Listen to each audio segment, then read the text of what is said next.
The following is a special presentation of Extreme eSpeed TV, your new home for everything iRacing and eSpeed.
Good evening, race fans, and welcome to another exciting night of coast-to-coast racing action here on the Coast2Coast Racing League.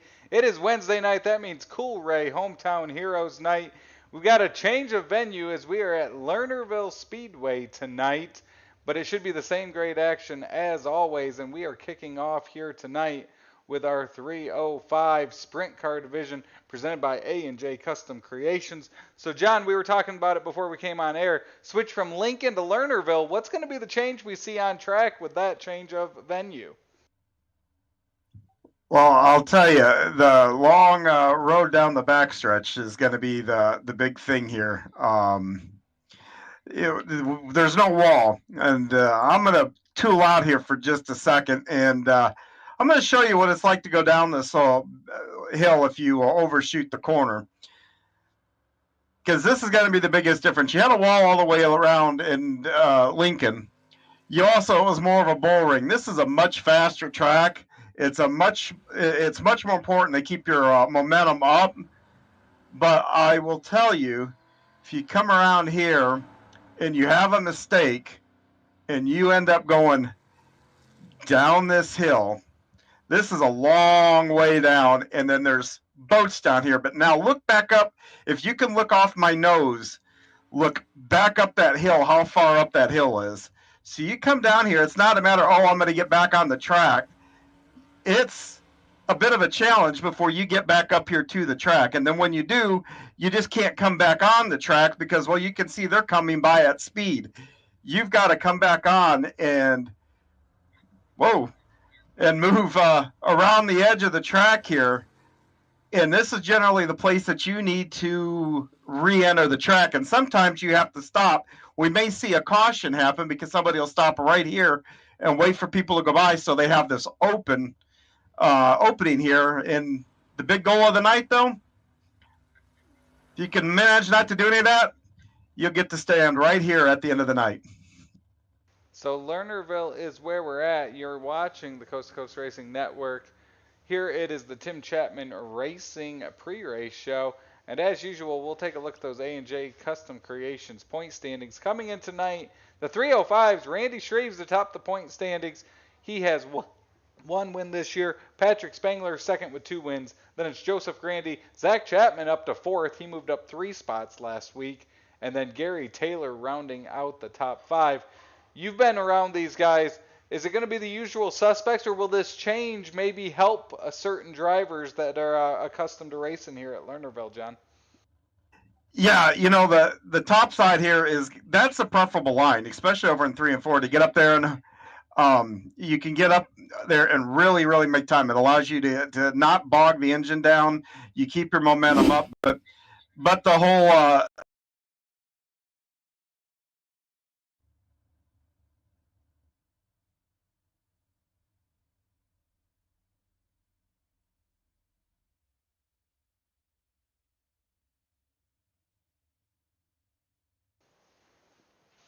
You got a copy, John?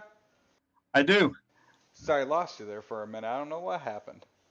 Oh, okay. I mean, did I break out or? Yeah, you were talking about that outside line being the preferred line.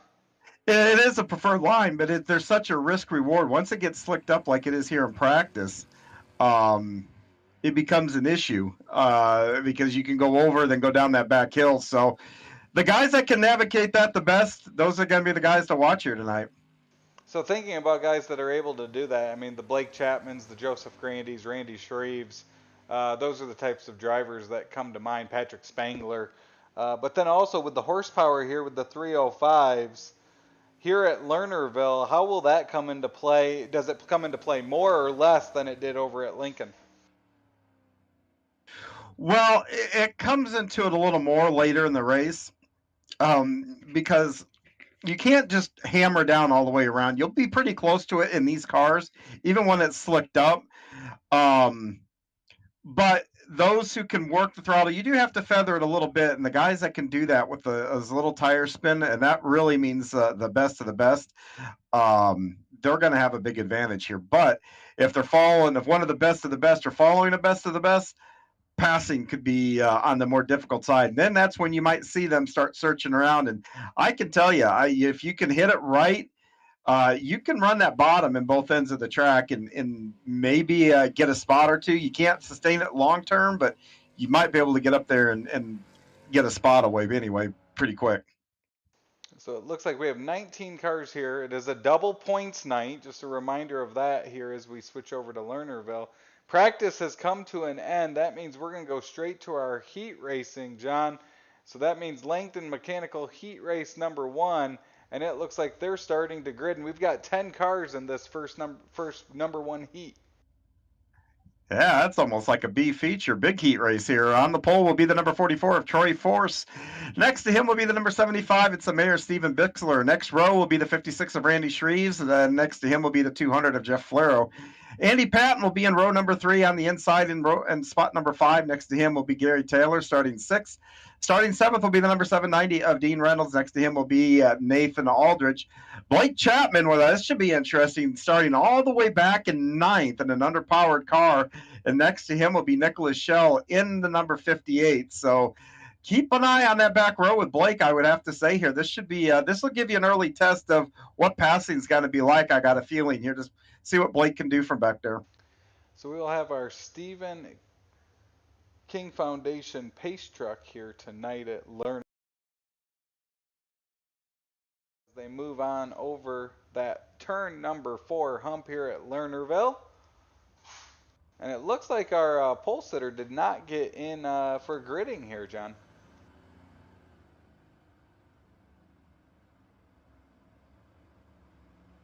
So that will shift up. It should be Randy Shreves now going to start on that inside row number 1. Steven Bixler to his side. As mentioned, Randy Shreves is our points leader coming into tonight here for the 305s.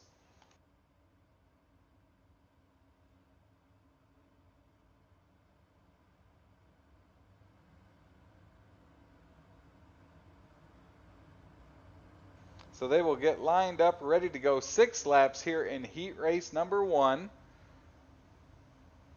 305s will get our Coolray Hometown Heroes Night underway.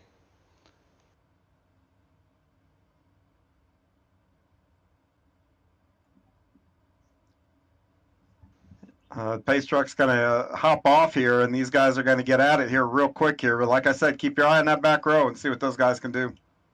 So Shreves and Bixler will get us going here. They'll make their way out of turn number 4 down to the front stretch. Dean Reynolds makes a move to the inside. They'll be 3 wide going into 1 as he moves to that inside. Now they're 3 wide for the lead as it's Jeff Flaro making a move for the lead as there's contact between Bixler and Patton.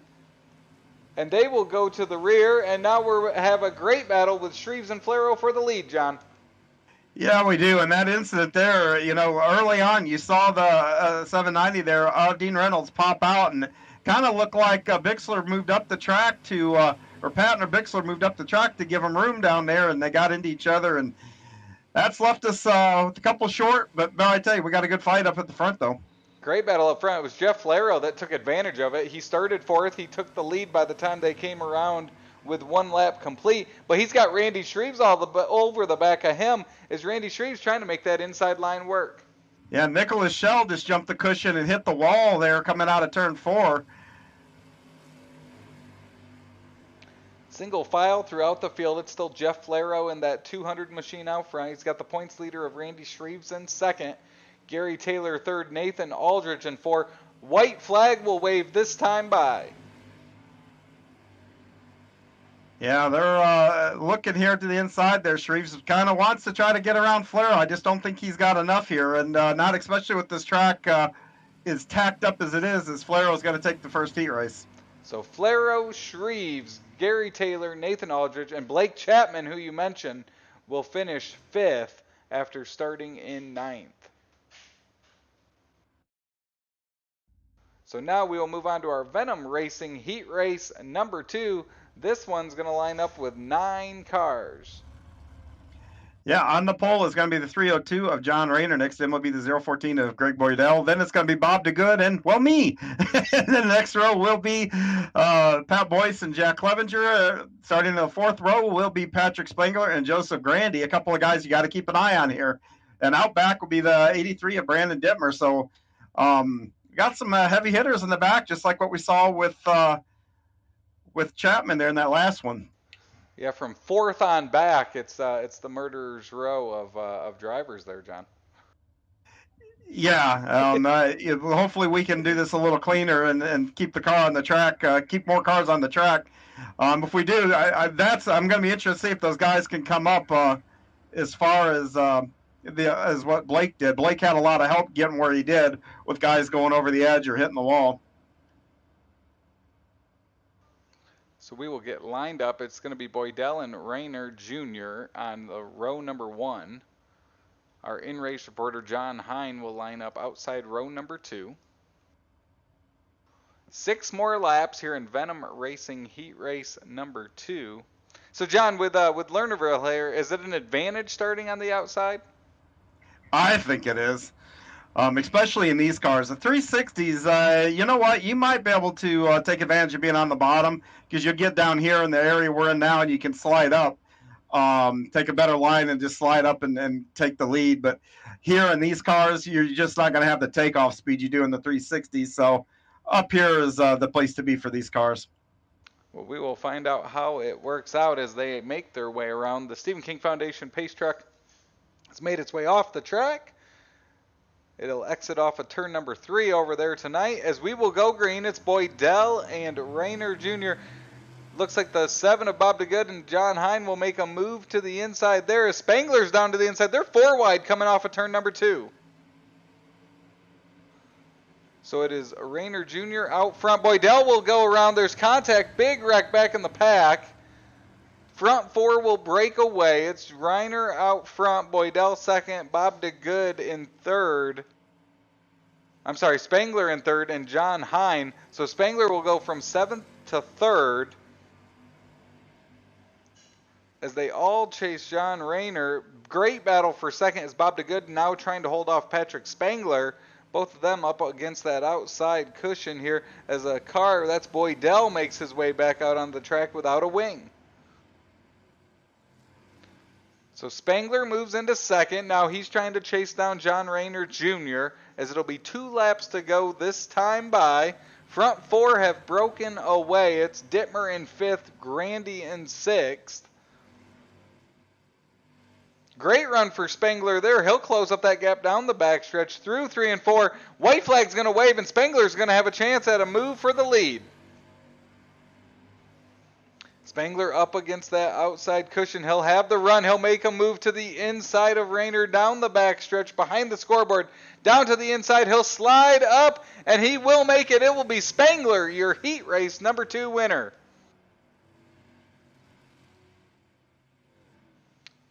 John, that was, I know you were watching from behind. That was a textbook stalk and overtake move there by Spangler. Yeah, we got jumbled up there. I don't know why the outside front row, I think, got out a little bit and realized he's a little bit further ahead of the leader and stopped right as the green flag flew. And yeah, I think Spangler really took advantage of that jumble and made some spots up there pretty quick. Well, with that, we'll move on to our Coast2Coast Speedway intermission session here.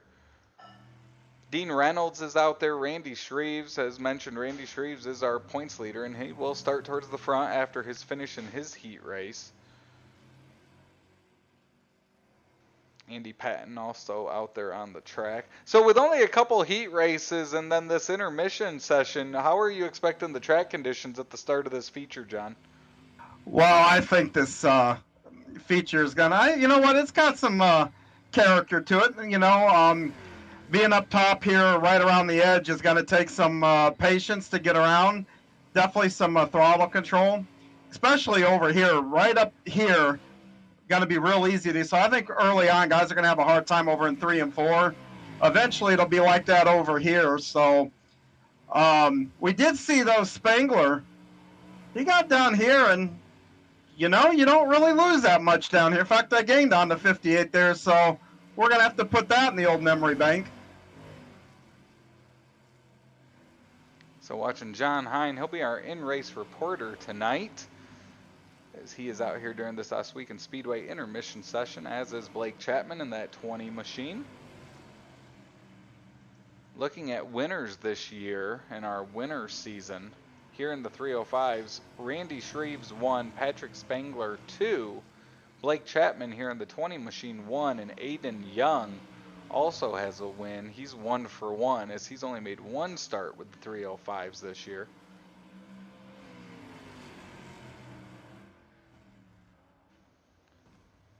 So we've got less than a minute left to go here in this Coast2Coast Speedway intermission session. And after taking a few laps out there, I do think you're going to see a multi-groove track here, especially over in 3 and 4. 1 and 2, I think you got to hit it right, and I think you could probably make some hay on the bottom. So I look for the top, maybe the first few laps of the race, and then I'm going to say being on the bottom may be the place to be from maybe mid-race on. We are watching Dean Reynolds right now. He's running about middle of the track in 3 and 4 and then moves up higher in 1 and 2 currently, as he continues to tweak on his car here during this intermission session, as it will come to a close. It's going to be Blake Chapman, Randy Shreves, Andy Patton, Gary Taylor, and Steven Bixler, your top 5 by speed here in this intermission session. We'll see how that translates to this feature event.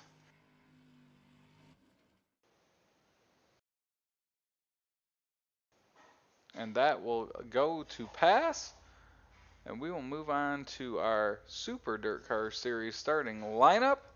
And it is going to line up like this here tonight. Jeff Flaherty, Patrick Spangler, your 2 heat winners, starting on row number 1. Randy Shreves next to John Rayner Jr. in row number 2.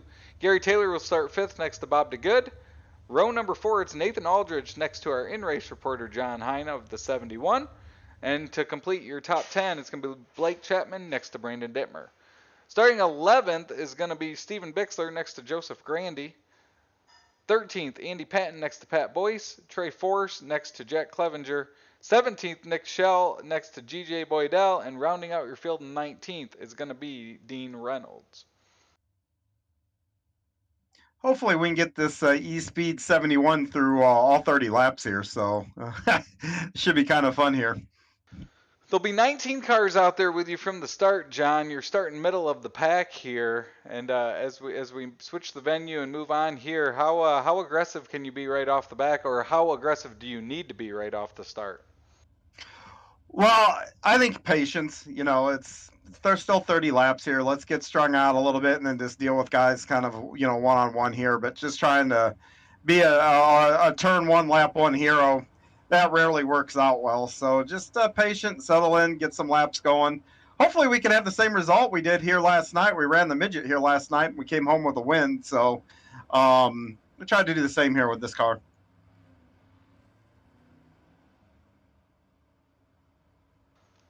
So they will get lined up. 20 laps make up our feature here tonight for the 305 Sprint Division. Jeff Flaherty, Patrick Spangler out front. Randy Shreves, John Rayner in row number 2. Stephen King Foundation pace car out on the track. And as always, all our green flags throughout the winter season are presented by Alex and Olivia's Fight Against Childhood Cancer.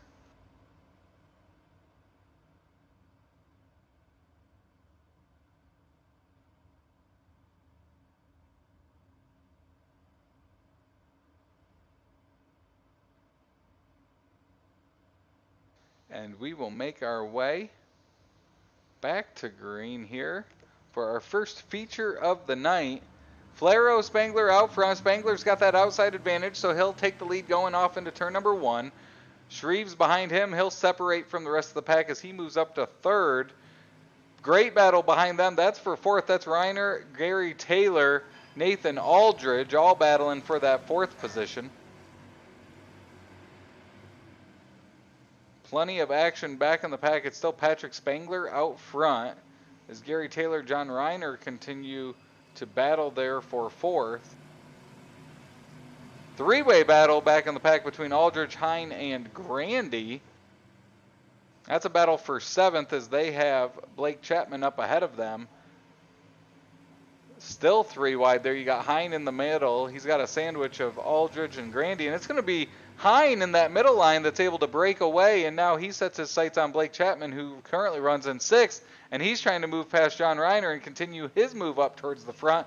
This all happening is the front 3 single file out front, 16 laps to go here at Lernerville tonight.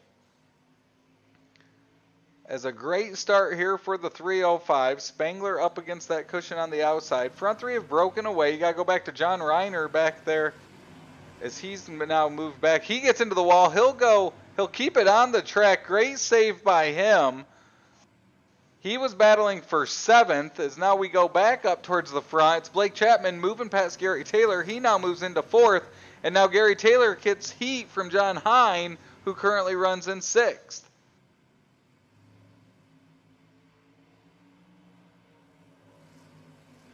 Great battles throughout. Chapman now has moved up 5 spots.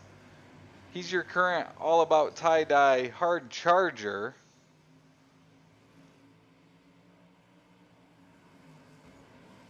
As they've gotten single file, you got Grandy to the inside. He'll peek to the inside of John Hine.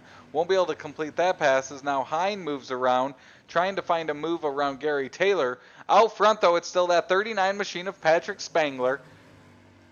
As we mentioned, and our first caution of the night will come out. It looks like Brandon Dittmer was involved. Looks like he was already off the pace. And he just got sideways there going into turn number 3. Well, I'll tell you, early on here, just like kind of what I suspected, multi-lane racing. I think I've been 3 wide for a good part of this race, but it's looking racy. But that battle up front, I got a feeling, is probably going to be a good one up there between Flero and Spangler. Yeah, you got Spangler, Shreves, Flero, and Chapman, and even Patton are your top 5 right now, John. And as you mentioned, you were making moves really all over the track. You used the middle line a couple times to break away from some 3 wides. Chapman was using both the inside and the outside lines, so really 3 opportunities to move past cars. Yeah, and it's just that you've got to pass them where they're not. I mean, that's what it comes down to. I can't just drive through the 34 just because I want to get around them.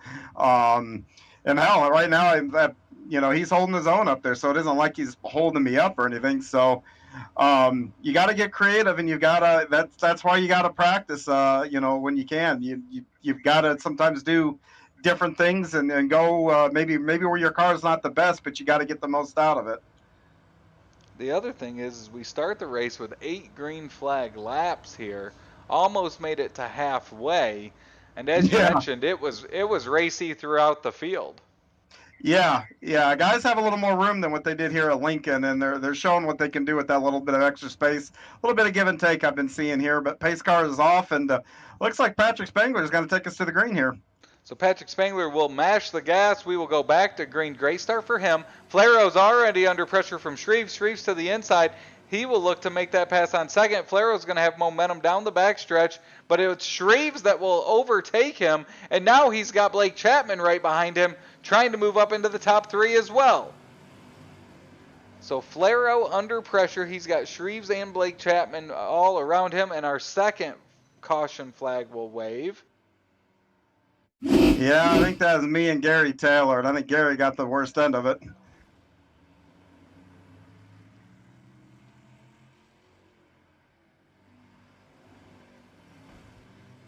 We kind of hooked wheels there and kind of got stuck together. There was a couple guys that entered the track as well.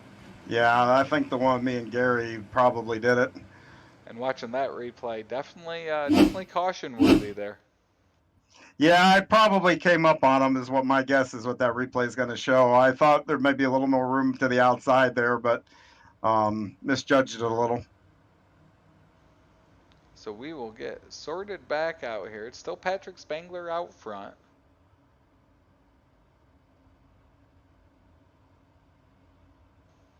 So Coolray Hometown Heroes, plenty of action tonight. We start here with the 305s. Then we'll move on to the 360s, the 410s, and then of course our street stock enduro to conclude the evening.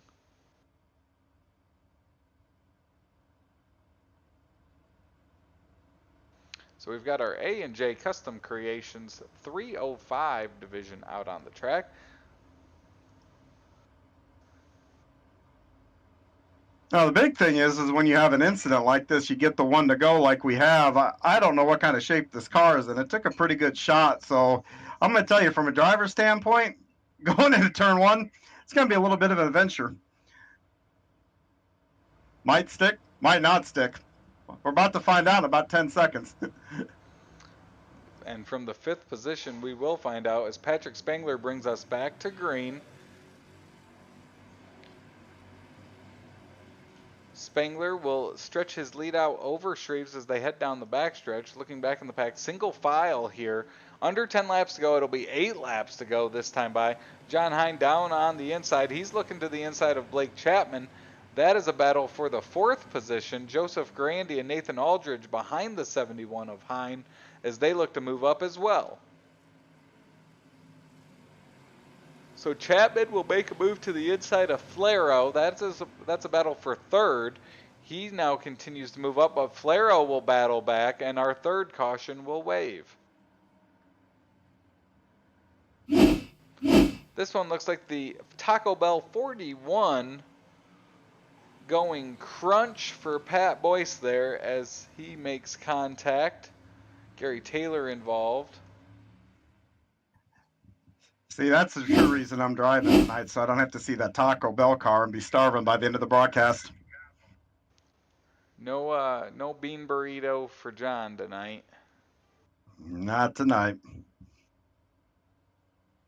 So we've got 7 laps to go. It's Patrick Spangler out front, Randy Shreves. After that green flag there, John, how's the car feeling? You feel like you can make your way back for 7 more laps? I'm going to probably hold on. I think Joseph behind me there's a little faster than me, so I just got to try my hardest here to pick a line that I think that I'm the fastest that I can go, and let him, he's going to have to work his way around me. But the last thing I need to do here is take a different line every time, because that's a good way to get wrecked. If the guy behind you is trying to anticipate where you're going to be to pass, and if you start making him guess on every corner, then he's just going to have to do that and guess, and that can end up putting you and him in a bad position, and that's how wrecks happen a lot of times. So I think I'm going to stick to the low side here and live or die with it, and we'll have to see. I got to quit overdriving the corner. That's really killing me right now. So that's where we'll be. We'll be on the bottom, catfishing, somewhere you don't usually see me. So taking the Zach Chapman approach here as we... Yeah, Brendan Lacey, Zach Chapman, Terry Landis. Well, we got a lot of them here as the green flag comes back out. So Spangler out front, Shreves in second, Chapman in third, Flero fourth, Hine in fifth. Already battle between Chapman, Flero, and they've got Shreves up ahead of them. Coming to 5 laps to go. Chapman using that inside line. That is a line he used earlier in the night. Also the one Spangler used to make a move for the lead as Chapman works the inside of Shreves here with less than 5 laps to go here at Lernerville. So the battle continues on. Grandy has made his way past John Hine. That was a battle for 5th as Shreves has held off Chapman. Spangler loves seeing the battle behind him as he continues to lead. He's over the hump to the inside as he's got 3 laps to go. Shreves and Chapman continue to battle behind him. So 2.5 laps to go, and Randy Shreves continues to try to hold off Blake Chapman for second. It's Patrick Spangler up ahead of him here in our A&J Custom Creations 305s. Looked like Chapman was going to have a run there, but it stalled out as Spangler comes around turn number 4. Spangler will take the white flag here at Lernerville. He gets into the wall going into turn number 1. See if that opens the door for Shreves and Chapman behind him. They're unable to close the gap as he leads by half a second. Through 3 and 4, it's going to be Patrick Spangler, your 305 Sprint Division winner here at Lernerville. So Patrick Spangler, Randy Shreves, Blake Chapman, your top 3. 4th, Jeff Flero, and 5th is Joseph Grandy. And Joseph Grandy in the 5th position will be your All About Tie-Dye Hard Charger winner here. So they will pull into Cool Ray Victory Lane, as it's Patrick Spangler, Randy Shreves, and Blake Chapman. 3 names that would not surprise anyone for a top 3 here. John Hine, our in-race reporter, will end up 7th. And John, we'll throw it down to you. You currently have our 3rd place finisher, Blake Chapman. Hey, Blake, this is John. You got a copy? I got you, John. Well, bud, a little different scenery here this week. Same result, you towards the front. So tell me, big thing is when we switched the venue here, what did that change for you? Did it change any kind of strategy, or or is it just all pretty much the same? Well, from what I know about this track, it's usually pretty top dominant, but tonight it seemed like you could run just about anywhere. So I thought I think that set up for a really good race. You could run anywhere you wanted to, really. So I was kind of surprised when the top started to go away and the bottom and middle were really there. So that was kind of my strategy coming into the night, is run the top and try and run away and hide. But other lines were working, so that's where I went. Well, I tell you, it was fun 3 wide here. We're going to move into the 360s the next round here. What are your thoughts on that? Do you expect the same, or you think with that extra power it may migrate to the top more? Yeah, I think it's going to be a little bit more top dominant with the power, like you said. I just think the track will get burned in just a little bit more, and that bottom will go away eventually. Maybe the middle will be there still towards the end, but I'm expecting a pretty cushion heavy race. Well, we look forward to watching you run up there on the next series. And anybody want to give a quick shout out to? Yeah, my parents, grandparents for watching and supporting. I got to thank the boys down at the Cride Sim Racing Team and the K&M Racing Team, and the Salty Dogs for letting me join them tonight. I got to thank Galen's Gourmet Popcorn. Head over to their website and use code CART, C-A-R-T, at checkout for 15% off some of their delicious popcorn. And I got to thank you guys for putting this broadcast on. Well, hey, thank you very much, and we'll see you in the next one. Hopefully we get to talk to you again. I hope so. Thanks, John. Yep, that's Blake Chapman, our third place finisher in the 305 division here tonight. Now joining us is our second place finisher. It's going to be the 56 of Randy Shreves. Randy, it looked like you had a battle behind you from Blake Chapman. Also, while you were trying to chase down Patrick, was there anything you could have done to get up to that 39 there at the end? Maybe just found that bottom a little sooner. Realized that, Blake was about to get past me down there on the bottom, so I figured, I better hop down there too, or I'm going to get past. So, yeah, normally this track's a topside dominant track, and yeah, definitely was a surprise to have a bottom side track at the end there.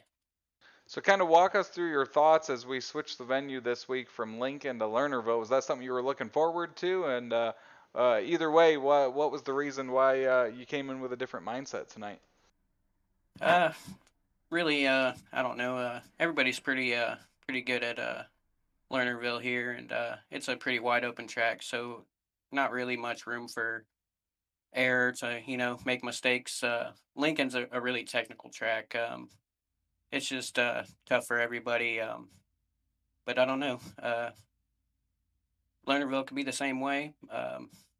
But yeah, just knowing that there wasn't going to be as many cautions definitely made me feel a little better tonight. So as we move on to the 360s, you think the track will play out the same way, and maybe that inside line will be an opportunity? You never know. I want to say that it's going to be topside there, but I thought it was going to be topside here tonight too. So we'll just have to see. We'll see. We will. Any sponsors you want to give a shout out tonight here from Lernerville? For sure. Definitely want to thank my team, LGR Motorsports, Alex Bergeron at ABR Setup Shop, Coulter West at Redline Race Designs, One Wish Foundation, Wraps and Stitches, KSB Builders, Finish Line Repair, Coast2Coast for putting on this awesome league, you guys with the broadcast, and you, Travis, for announcing, and all the admins and everybody for watching. Well, that is your second place finisher, Randy Shreves. We look forward to talking to you later in the night, Randy. Thanks, Travis. Now joining us from Coolray Victory Lane, John Hine has our winner, Patrick Spengler. Hey, Patrick, this is John. You got a copy? Gotcha. Well, man, a nice way to start your night off here, right here in Victory Lane. Tell me, the track surprised you? We heard a couple guys mention that. Wow, we could run anywhere and run the bottom when it's usually a top dominant track. How'd you stay on top of everything? It's been a while since I ran 305s here. I ran the matinee, and it was top the entire time, but we only had like 12 or 13 cars, so it slicked off a lot more here. So I was expecting the bottom 3 and 4 to come in, and I saw Blake Chapman pull a wreck from a rear Nerf bar, and I was like, oh man, the bottom's working. So I switched it up there. Well, we're going to move over to the 360s, which, those have more power, and the track will slick off probably a little quicker. We come here in the Renegades, and, with those, we get to build our own sets and get the cars driving how we want them. How much of an adjustment is that going to be for you to jump into a 360 that's a fixed setup that you don't have control over, sticking the car to the track and all that? How much of a change is that, and how do you adapt to it? For some tracks, it's a lot more than others, but this is probably the track I've turned the most laps on, just my favorite track. As long as it takes just a couple laps, and I should be able to hit the top. The top of turn 2, though, is where it gets hairy because you can get a razor thin cushion. It's easy to go over there. So it's all how the track wears in and how good the setup feels. But it should feel pretty good. The fixed setups have gotten a lot better recently. So you say it's your favorite track. Are you calling your shot for this next race? I hope so. We'll see. It hasn't been put you on the spot. Yeah, I say it's my favorite track. I have my most laps here, but I've struggled in the Renegades here. The one where I think I'm the most confident in, and I don't think I have a podium here. Maybe a third's my highest, but I want the win here in the Renegade Monday night. But if I get one here, it'll be good. Well, I wish you luck in this next race, and hopefully we get to talk to you again. Who would you like to give a quick shout out to for your winning car here tonight? You and Travis put on a good broadcast every Wednesday. Rod should run the league and switch into Lernerville. Dad and Uncle back on watching Triangles Racing, and hopefully talk to you next race. All right, buddy. Well, we'll talk to you later on down the road, and good luck here in this next race. All right, thanks. Yep. That's Patrick Spengler, our winner in our 305 division. So with that, our 305 division presented by A&J Custom Creations comes to an end. We're going to take a quick commercial break. When we come back, we'll have our Salty Dogs Racing Team 360 division right here from Lernerville. You're watching the Coast to Coast Racing Network. It's Florida in February. Kick off 2023 with the Dirt Car Nationals at Volusia Speedway Park. Sprint cars, late models, and modifieds at the world's fastest half mile. World of Outlaw Sprint Cars and Dirt Car UMP Modifieds February 6th through the 11th. World of Outlaws Late Models and Super Dirt Car Series Big Block Modifieds February 13th through the 18th. Tickets and camping at dirtcarnationals.com. February 6th through the 18th at Volusia Speedway Park. Be there.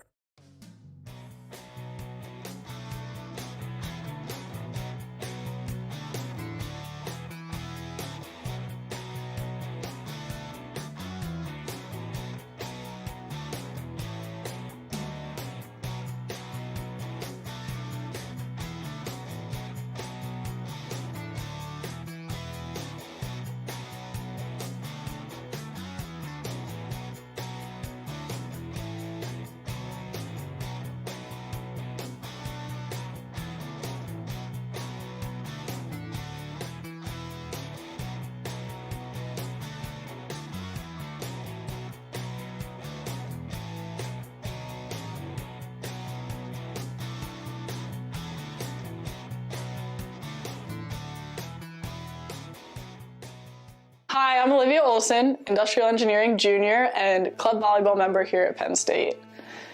I'm very excited to say that Thon is right around the corner, just a month away. And for those of you that don't know, Thon is the largest student-run philanthropy in the entire world. They're committed to raising funds and supporting those who are affected by childhood cancer. This year, Thon is taking a very different meaning for me. Last March, just as the weather was getting ready to turn, we were all super excited to go play some more outdoor volleyball. One of my best buddies, Jesse King, went home for a routine checkup. Fast forward 60 days later, and he's just waking up from a medically induced coma. 6 months later, he's just being released from the hospital after being diagnosed with non-Hodgkin's lymphoma. Now, kid's a fighter. He made it through chemo, radiation, and he's currently battling his way through extensive cognitive and physical therapies. He's doing great. He's finally letting out some of that personality that we've all been missing for so long. Luckily, the King family, thanks to Four Diamonds, has yet to see a medical bill. There are a lot of families that can say the same out of all the good that's come out of this. So if you would like to join me and club volleyball in the fight against childhood cancer, please click the link to donate. Any size donation makes a world of difference for the King family and families alike. If donating at this time isn't the best option for you, please, please, please, please share this video, because the more eyes on it, the better, and every dollar truly does make a difference. In addition, any thoughts, prayers, good vibes are always greatly appreciated, because we just want our best buddy back at school with us. All that being said, please always remember to never take anything for granted. Tell the people around you that you love them loud and often, and even the smallest acts can make a world of difference. Many thanks and lots of love from me and the club volleyball family and all of those being supported by Thon and Four Diamonds.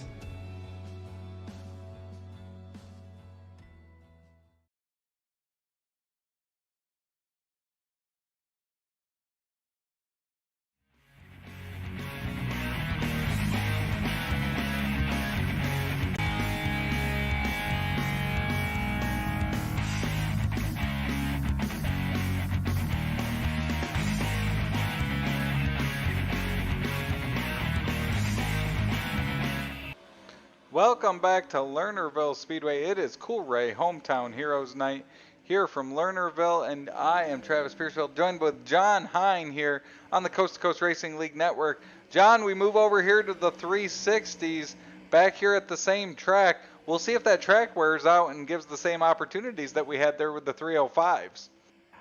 I think it will, especially over in 3 and 4. But we'll see here. These cars have a little more power, so the momentum will be a little bit bigger. It's just going to depend on how much it slicks up. If we get multi-groove racing, it's going to be because the top burns off and guys are having to pedal it not to go over the top here. So we currently have 14 cars out on the track right now during this warm-up session. There's a couple more jump in, now up to 16. It's Blake Chapman fastest here in this practice session. Patrick Spangler, our winner with the 305s. Second, Joseph Grandy third, Shreves fourth, and Brandon Dittmer fifth fastest. John, you have some issues over there in turn number 3. Yeah, I was trying to find the edge. I found it. I'd say so. GJ Boydell, he had some bad luck in his heat race, which then ended up having him start towards the rear of the feature, so he's looking to reset his night here with the 360s. But we'll take a look at those point standings presented by A&J Custom Creations. The Salty Dogs Racing 360 Sprint Division here. As we look at those point standings, your leader is Brandon Dittmer. He has no wins, but 3 top 5s, 4 top 10s.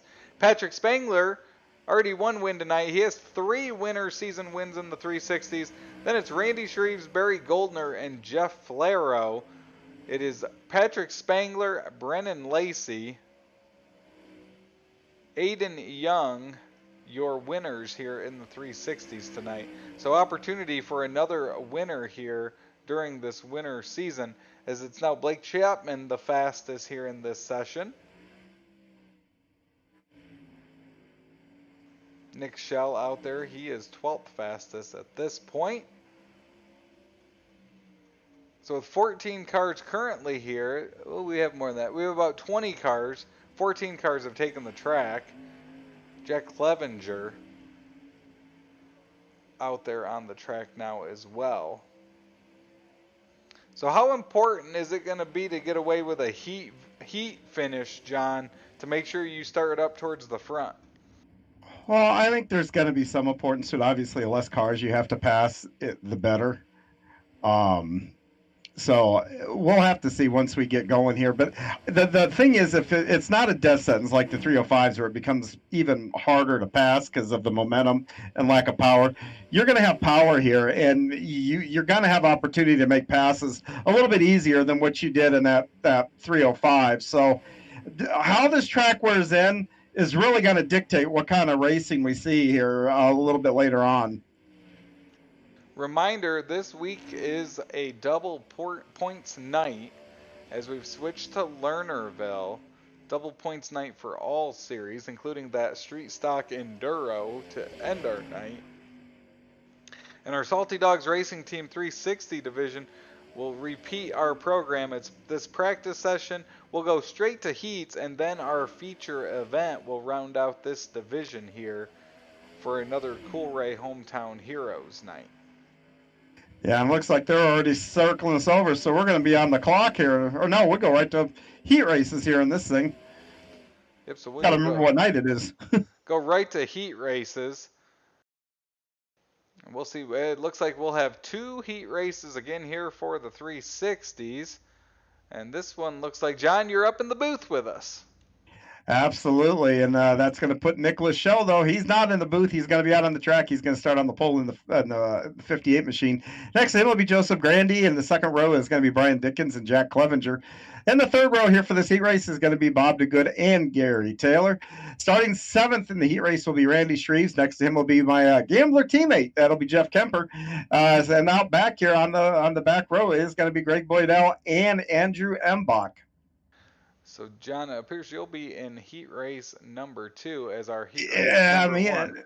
Yeah, Spangler and I out back in that one, so good times. Well, you're lining up here with the sprint cars. Does that mean you'll also be out on the track with the streeters later tonight? Well, Travis, I'm torn because with that, we said this a little bit off air earlier. Is okay. Our rule here: if you go over that back edge, you have to come all the way around where I showed everybody there in turn 4 to come back in. That street stock race, guys can go full Dukes of Hazzard and ramp right over the edge and come back on the track. There's part of me that just wants to see this, but I don't know if I want to be in a car that close to see it, or if I want the safety of the booth to sit and watch these guys do battle on it. So I just don't know, man. I'm torn. I'm torn. A race time decision for John Hine for the street. It is. In it, we would get an in-car camera of a car just going up over the hood, and you trying to make your way through that.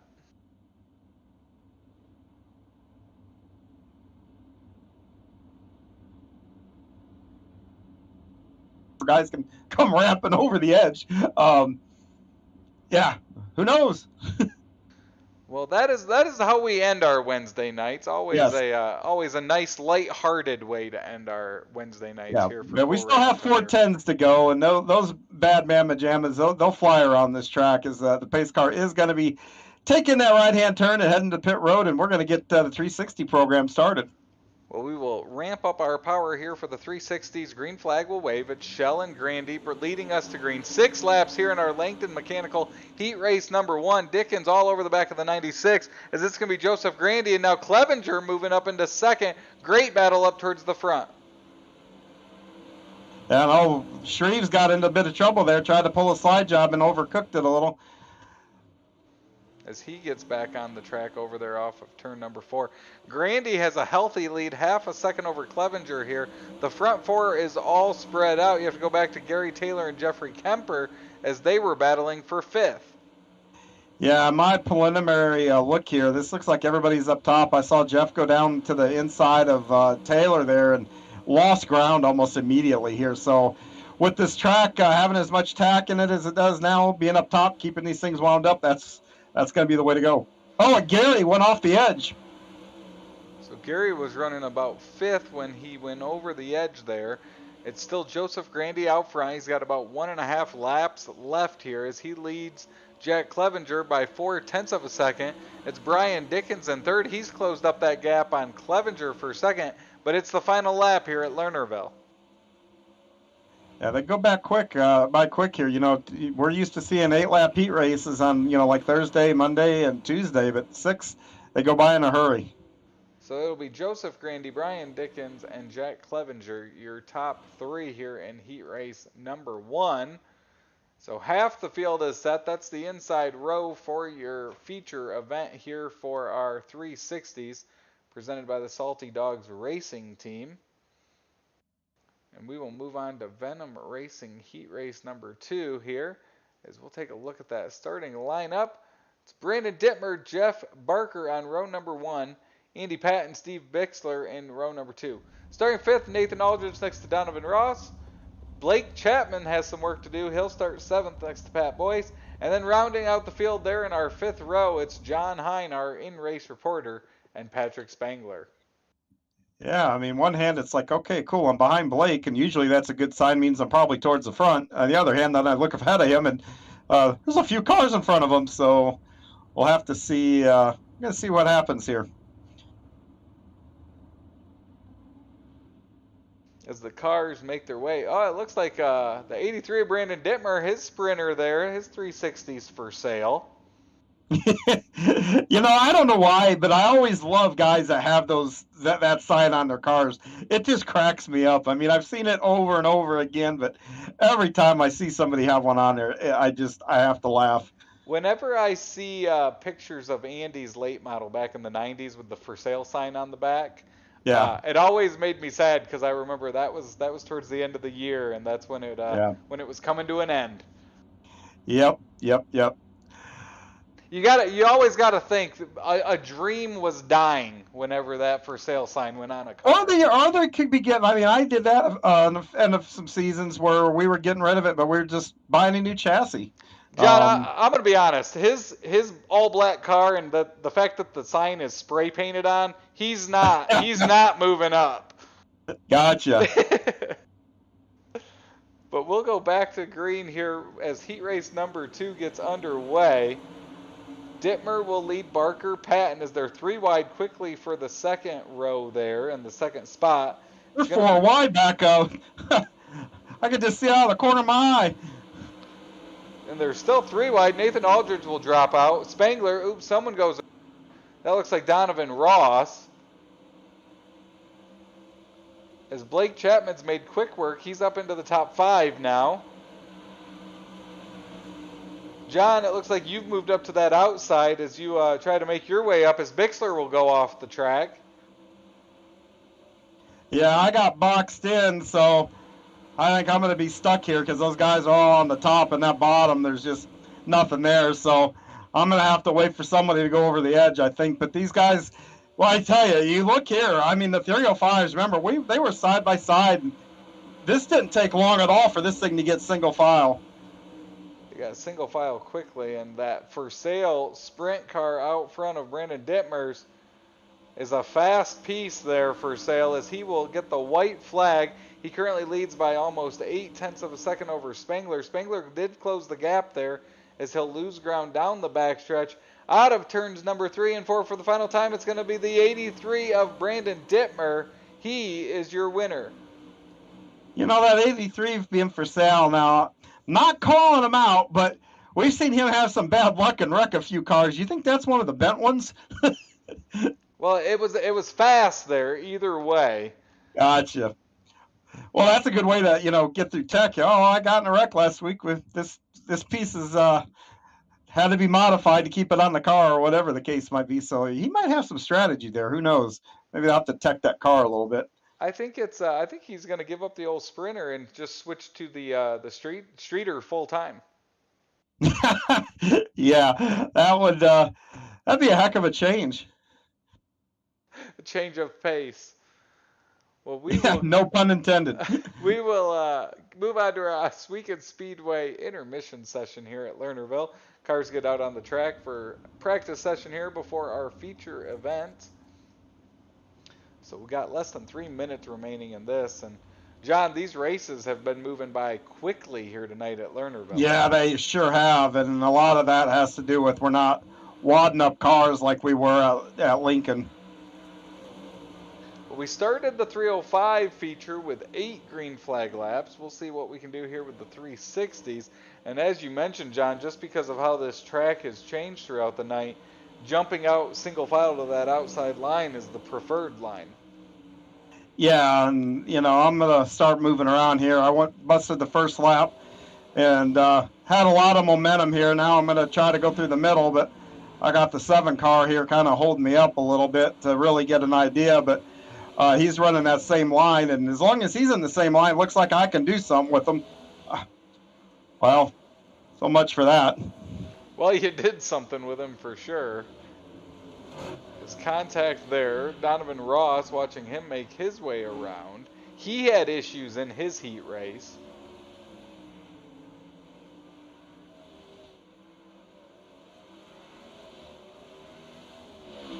So he will like to move up through the field here in this feature event. Gary Taylor out there on the track. Of course, Randy Shreves as well on out there. Randy's currently 3rd in the point standings. And one thing I didn't realize while we were talking about that Dittmer machine's for sale, and he's our points leader here, John. See, now that's a guy that could be maybe getting some new chassis in. He's gonna sell one of the bent ones. He's got I bet you Dittmer. Yeah, he's probably got the new chassis on it, the for sale sign, and someone's gonna show up at his shop and he'll put the for sale on one of the old ones. Exactly. That's a businessman there. That sounds like it. Win the last race out with it, and then pull the curtain back once you get back to the shop. Yep, quickly yanked that first saddle off that winning car and put it on an identical beat-up car. You know, I joke about that, but good Lord, you know how many times that happens? There's a lot of seedy things that happen in racing. Brandon wouldn't do that, but so I don't know if I should make light of it because I do know guys that have gotten taken by not inspecting underneath and looking at the cars and stuff like that, saying, "Oh, it's never been clipped," when they have been, that kind of stuff. But that's a story for another day. You know what it reminds me of, John? You ever see the movie Used Cars with Kurt Russell? Yes. When they start painting the old cars and try to sell them and they're Yep. running them across the desert. That's what that reminds me of. Yep. Yep. But with that, we are moving on to our second feature of the night. It is the 360s. They're going to line up like this. Joseph Grandy, row number 1, next to Brandon Dittmer. Brian Dickens next to Patrick Spangler. Starting 5th, Jack Clevenger next to Jeff Barker. Starting 7th, it's Nick Shell next to Blake Chapman. Rounding out your top 10, it's Jeffrey Kemper and Andy Patton. Starting 11th, it's Gary Taylor next to Pat Boyce. 13th, Andrew Embach next to Nathan Aldrich. 15th, Randy Shreves next to our in-race reporter John Hine. 17th, Bob DeGood next to Stephen Bixler. And rounding out our field is GJ Boydell and Donovan Ross. Both of them had some issues in their heat races, so they will look to move up through the field. Yeah, I think everybody from the row that I'm in, I'm back, all had some kind of issues there in their heat races and whatnot. So,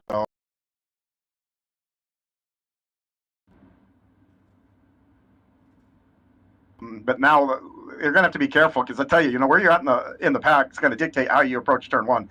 The guys up towards the front, they got clear track in front of them. They can probably be pretty close to wide open. The guys in the middle are going to be trying to keep up with the guys up front, and they might get a little squirrely or whatever, and then that's going to check up and filter its way back. And the guys usually back here where I'm at are going to have the hardest time trying to avoid anything that happens.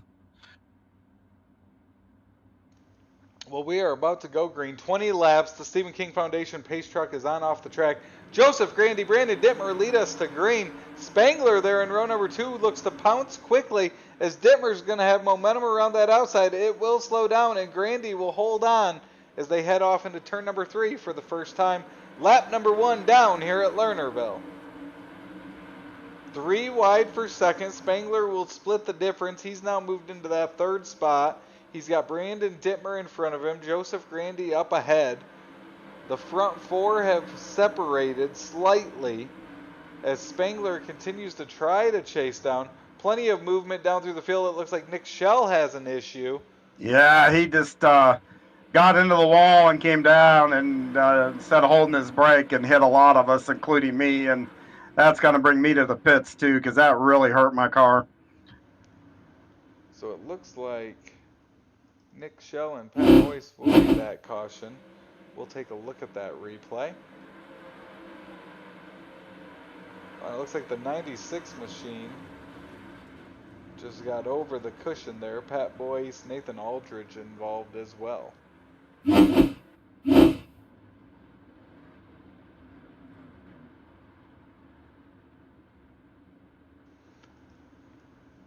So we completed 4 laps.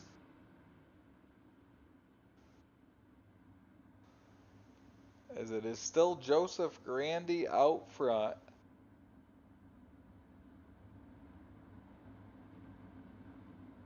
John Hine, Pat Boyce in the work area.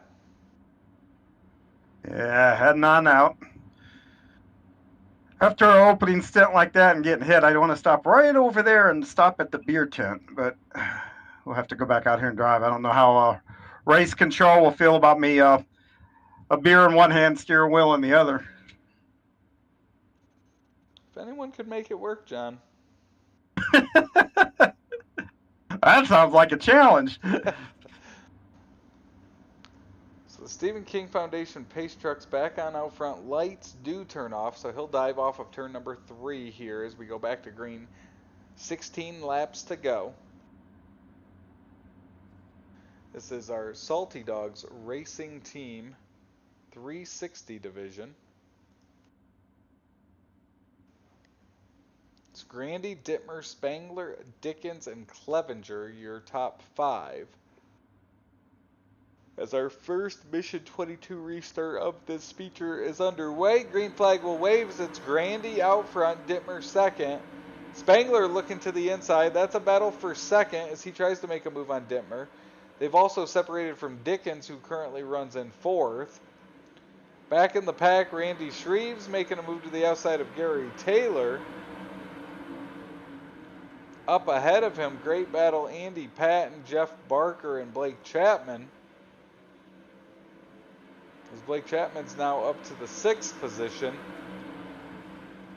And with 14 laps to go, it's still Joseph Grandy out front. He leads Dittmer and Spangler. Somebody's over turn 1.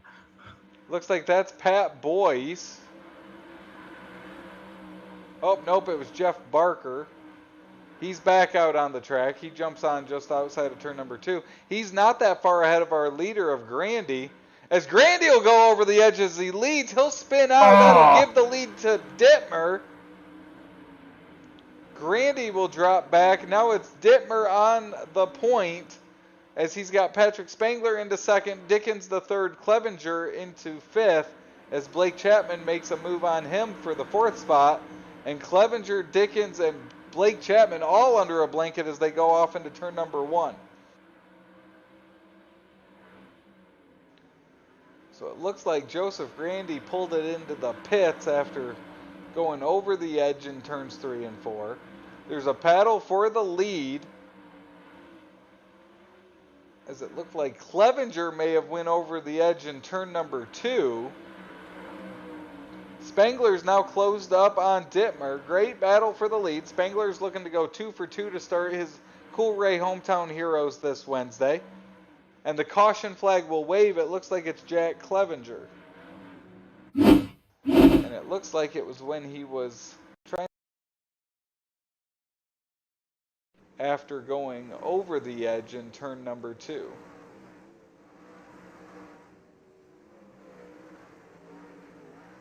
And he pulled it off into the pits. So that is the reason for this caution. Our second caution of the night. That means our second Mission 22.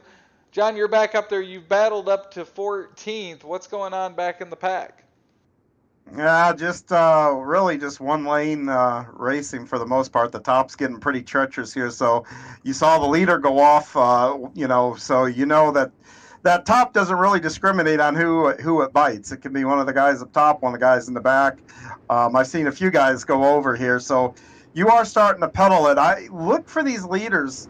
I haven't been able to look that far ahead. I'm so far behind at this point that I would have to think they've got to start moving around. I've started moving around a little bit back here, and I think 1 and 2 down low, you can make it work. But I'm still of the opinion I think the quicker way around here in 3 and 4 is up on that cushion. But that cushion's wearing away rapidly. We've seen Spangler move around trying to get something on that 83 of Dittmer, especially down in 1 and 2 like you mentioned. He had made that move to the inside, unable to complete it as of yet. Yeah, you've got to hit it just right and get that car rotated and pointed straight to get into the gas correctly. And I think we're getting ready to go here. But that's the big key to this here is we come down here, like even here, corner entry, drag the brake a little and try to get that car rotated and get back to the gas there. And I think Bob must have went off. I don't hear him out there anymore. No, he's there. I know, I hear him. So out front, great battle continues. Spangler trying to find something. Dittmer staying up top there, which has helped him hold on to that lead. He's got Dickens and Blake Chapman now. Chapman up to 4th. He's looking to move up into a podium spot. As we have 6 laps to lead, and Spangler continues to try to make a move on Dittmer for the lead. He'll slide across, almost up into the wall. Dittmer will be able to overtake him for the lead. That opens the door for Dickens as Spangler tries to regroup and close that gap. They're going to have 4 laps to go here at Lernerville this time by. So Spangler's closed that gap back up on Dittmer. Less than 4 laps to go. Yeah, right now they're racing hard. They got to be very disciplined because it is real easy to spin the tires. And if you're trying to get that little extra, that's where mistakes happen. Either the spinning the tires or maybe over rotating the car, driving it in too deep, or going over the edge. So 2 laps to go. We saw Spangler pull up alongside. He didn't slide it all the way up to that outside line. We'll see if that's what the move is going to have to be to stay in front of Dittmer. As Dittmer leads, they'll come out of 4 for the white flag. Spangler's to the inside. See if he's able to slide up in front of Dittmer. He will this time, as now he's in front of Dittmer down the backstretch. Dittmer will try to battle back through 3 and 4. Gary Taylor goes around in front of the leaders, and Dittmer will take the lead and the win at Lernerville.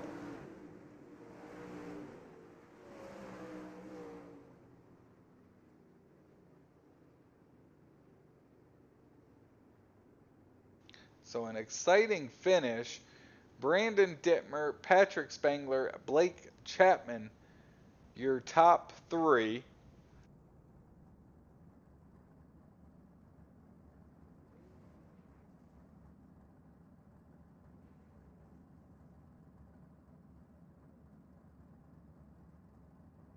And as we wait for them to join us, John, you will end up 12th. Made your way back up into the top 12 there. Yeah, we moved forward. Not bad for just having 20 laps to do it, and then also having to take that pit and go to the back and do it again. So eventful night, but when you get put behind the 8 ball there, that's that's always a challenge, because trouble's going to happen, and it happened in front of me, and like I said, it came down, and they got me there. So all in all, not a bad night. Fun track though. I think it's been exciting here. I think you're in for some more excitement here with these 410s here in a little bit. I can tell you the throttle control, that's going to be the name of the game in those 410s at the end of that race. We can ask our guys just how gentle they were on the throttle, because they had to be. You always hear about people saying, "Oh, you got to have surgeon's hands." Well, I guess here on that track, you needed surgeon's feet. I mean, maybe. Well, we came to the end. Great battle between our top 2 there at the end. But finishing third, John, it is the number 20 of Blake Chapman. Hey, Blake, we keep meeting like this. I like it that way, John. I bet you do. You're up there on a podium. Get to shine once again. And I got to ask at the end of that, just how steady were you on that throttle? I mean, that was probably the key to finishing where you were, don't you think? Yeah, definitely. I felt good, pretty good through the middle there in 1 and 2, and then it wasn't quite there in 3 and 4, so I had to go up top, and a couple times I gave it a little too much gas and got a little loose. So definitely taking it easy on my right foot, that was definitely key there towards the end when it was really slick. But I told you last time I thought it was going to be a top dominant. I think the top was the way to go if you could run it, but other lines, they were there too. So hopefully we get some of that good race for the 410s too. Yeah, in the 410s, you're going to have a little more power, too, to get up off the bottom. But you're also, to your point, probably you're going to have to mind that throttle a little bit more, too, because these cars are a whole lot easier to spin tires. Do you expect the lines to I'll be honest with you. I was surprised how early on I saw guys using that bottom. I mean, I was one of them. You think that'll hold true here? I mean, we're going to be under the lights, so the track's going to take a little longer to wear in. What do you expect here for the 410? Yeah, it's just all about how that track comes in. If that top starts to go away, then I think the bottom's going to be pretty fast no matter how slick it gets down there. If it's tough to run the cushion, you're going to have to really be easy on that throttle. And it's really easy to drop it off the top of this track too. So I think there'll be probably a couple more cautions in these 410s with the extra horsepower, but hopefully it'll still be a good show. Well, let me ask you a final question, and this is probably the most important question I'm going to ask you for the night. Are we going to see you back as a salty puppy a little later? I haven't decided yet. Last week was my first enduro. I had fun. But Blake, here you might get a chance to go full Dukes of Hazzard and ramp. I mean, come on, you've always wanted to do it. That's true. We all have. So, Right there you go. But anyway, we hope we do see you in that a little bit later on. And who would you like to give a shout out for a great run here in the 360? Yeah, I gotta give a shout out to my parents and grandparents for watching and supporting the guys at the Krite Sim Racing team and the K&M Racing team. I gotta thank Galen's Gourmet Popcorn. Head over to their website and use code CART for 15% off some of their delicious popcorn. And I gotta thank you guys for putting this on. Oh, well, thank you very much. Just real quick, I've never asked you, but what is your connection to Galen's? Is it just a C2 or Krite Sim Racing sponsor, or do you have a connection? No connection. I believe the connection's through Joe Backus. Yeah, gotcha. when I joined Krite Sim Racing, they put him on the car. Gotcha. Well, it's a good product to have on the car. That's some of the best damn popcorn I've ever had. Oh, yeah. Well, good luck here in the 410, and hopefully, once again, we'll meet again. I hope so. Thanks, John. Yep, take care. That's Blake Chapman, third place finisher in the 360s. Now joining us is the 39. It's Patrick Spangler. He comes up one spot short for going 2 for 2 here to start his Wednesday night. Patrick, you and Brandon had some great battles there as the laps wound down. Walk us through those final couple laps. Yeah, it was fun.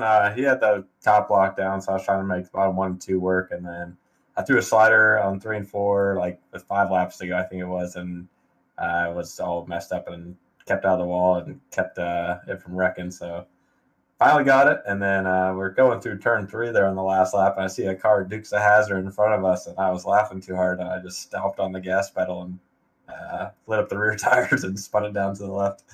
So stepped on it there.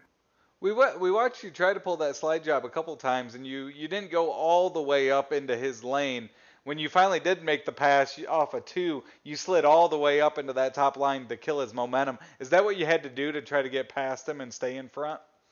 Yeah, I wasn't sure how much of a run I was getting on those first couple, and I know you have so much momentum coming off, and I don't want to cut him off.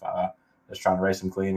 He has his line. I'm trying to race around him and not get into him. So just close racing, tight racing, and just trying to make it work.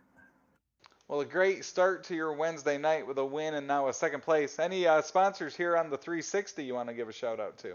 Yeah, just same. You and John for putting on the broadcast, Raj for running the league, Training Wheels Racing, Brand Race, and a clean race and fun race back and forth. Glad he got the win for Training Wheels Racing, and Dad and Uncle back on watching. That is your second place finisher. It's Patrick Spangler. Patrick, we look forward to talking to you again soon. Thanks. Hopefully next race. We'll see. And now from Cool Ray Victory Lane, John Hine is joined by our winner, Brandon Dittmer. Hey, Brandon, this is John. How you doing, man? Not much. Just gotta change my underwear. That's about it. Well, I know the Dukes of Hazzard stuff I was expecting a little later, but not this early in the night. But I've got to ask the most pressing question. We see the for sale sign on the car, but you're up front with that. So is this one of those where you've got the fast car with the for sale and got a bent up car in the back? When you get home, you're going to swap it and say, that's the car I just ran? The for sale car is actually for Monday nights. I have not been doing very well on Monday nights. Just getting rid of that bad juju, huh? Hopefully. Well, anyway, let's back to, I guess, more important issues, I suppose, is getting through that race there. It slicked off a whole bunch compared to that 305 race there. How did you adjust and keep up with the track and keeping up what you had to do with that throttle? Because, from my viewpoint, the throttle control was make or break where you were going to finish and how you were going to run tonight. Yeah, that top, I don't know how long it's been since I've run Lernerville on a 360, but it had to have been a while because I felt like I was going over about every lap. And I was talking to Patrick under that last caution, and he pointed out an area in the middle of one that looks like it kind of flattened off and went over. I was like, yeah, that might be where I'm messing up, but... Well, how did you adjust to that then? Once you realized that was there, did you just kind of take an earlier entry, or did you lift at that point? What did you do to adjust to it? Yeah, I started entering a little bit more on the cushion going into one, making sure I kind of stayed below that. Moved my wing back a little bit to keep it a little bit tighter, so I was getting really loose there. But after I made those adjustments, I started getting really good runs through 1 and 2. I wasn't that great in 3 and 4, but the speed in 1 and 2 really made up for it. Well, awesome. I'll tell you what, you got another race to go here, I do believe, with as far as the sprint cars go. What is your expectations for that race, and how do you expect to do? Not 100% sure, to be honest. I don't think I've ever ran a 410 at Lernerville, so this is going to be a learning experience. But it looks like we do have to set up a new session because we did mess up on the setups. So just be on the lookout for that. Just a heads up. Oh, kind of looks that way. 2 gallons. Yeah. That'd be a fun Wow. adventure. I'm wondering whose setup this is. It's a Lernerville qualifier. I'm looking here now, that top wing angle. Got to take that back. I criticize there on there, but so whoever set it up, I'm just messing with you. But anyway, who would you like to give a shout out to for your win? Just you guys for the broadcast, Roger for Coast to Coast, Training Wheels Racing. That's all I got for right now. All right, bud. Well, hopefully we can get you back up here at the end of this one. And are you going to run the enduro later? Yes, I will. Well, hopefully you have a successful next 2 races here then. Yeah, hopefully. The damage model for the street stocks has felt a little off to me. I feel like it's been breaking a little more easier. Well, they are breaking. They did adjust it. It's more to real world. So, yeah. Explains a lot. Yeah. So, you gotta try to keep it as clean as possible, but it's not always easy in those things. So, good luck in that, and like I said, good luck in the next one. Thank you. Yep. That's Brandon Dittmer, our 360 winner here tonight from Lernerville. Travis? So now we will move on to our 410 sprints right here from Lernerville. We'll take another commercial break as we're halfway through our Cool Ray Hometown Heroes. You're watching the Coast to Coast Racing League Network. It's Florida in February. Kick off 2023 with the Dirt Car Nationals at Volusia Speedway Park. Sprint cars, late models, and modifieds at the world's fastest half mile. World of Outlaw Sprint Cars and Dirt Car UMP Modifieds February 6th through the 11th. World of Outlaws Late Models and Super Dirt Car Series Big Block Modifieds February 13th through the 18th. Tickets and camping at dirtcarnationals.com. February 6th through the 18th at Volusia Speedway Park. Be there.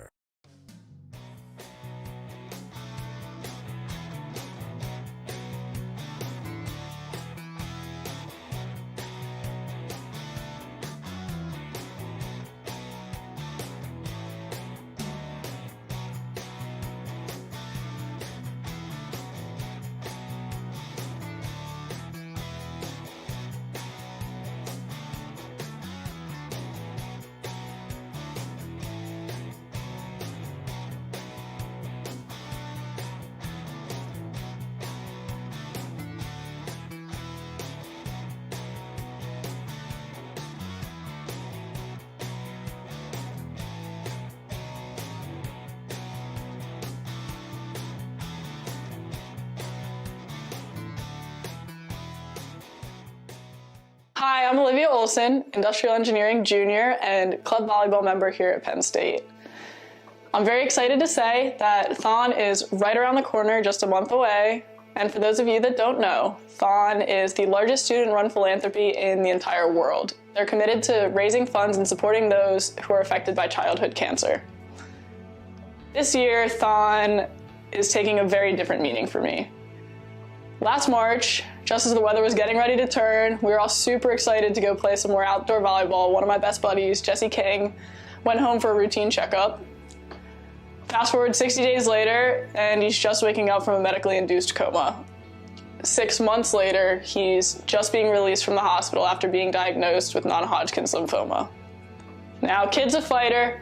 He made it through chemo, radiation, and he's currently battling his way through extensive cognitive and physical therapies. He's doing great. He's finally letting out some of that personality that we've all been missing for so long. Luckily, the King family, thanks to Four Diamonds, has yet to see a medical bill. There are a lot of families that can say the same out of all the good that's come out of this. So if you would like to join me and club volleyball in the fight against childhood cancer, please click the link to donate. Any size donation makes a world of difference for the King family and families alike. If donating at this time isn't the best option for you, please, please, please, please share this video, because the more eyes on it, the better, and every dollar truly does make a difference. In addition, any thoughts, prayers, good vibes are always greatly appreciated, because we just want our best buddy back at school with us. All that being said, please always remember to never take anything for granted. Tell the people around you that you love them loud and often, and even the smallest acts can make a world of difference. Many thanks and lots of love from me and the club volleyball family, and all of those being supported by Thon and Four Diamonds.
Welcome back to Lernerville Speedway. We have our 410 Division Sprint cars here at Lernerville, John, and they are out on the track preparing for this one as we move on to the next and final Sprint Division of the night.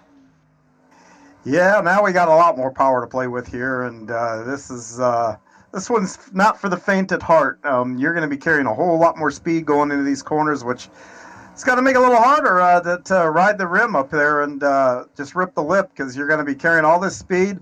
Going over right here is going to be difficult. Going into turn 1, coming down to turn 3 here is also going to be difficult. There's hardly going to be a lip here.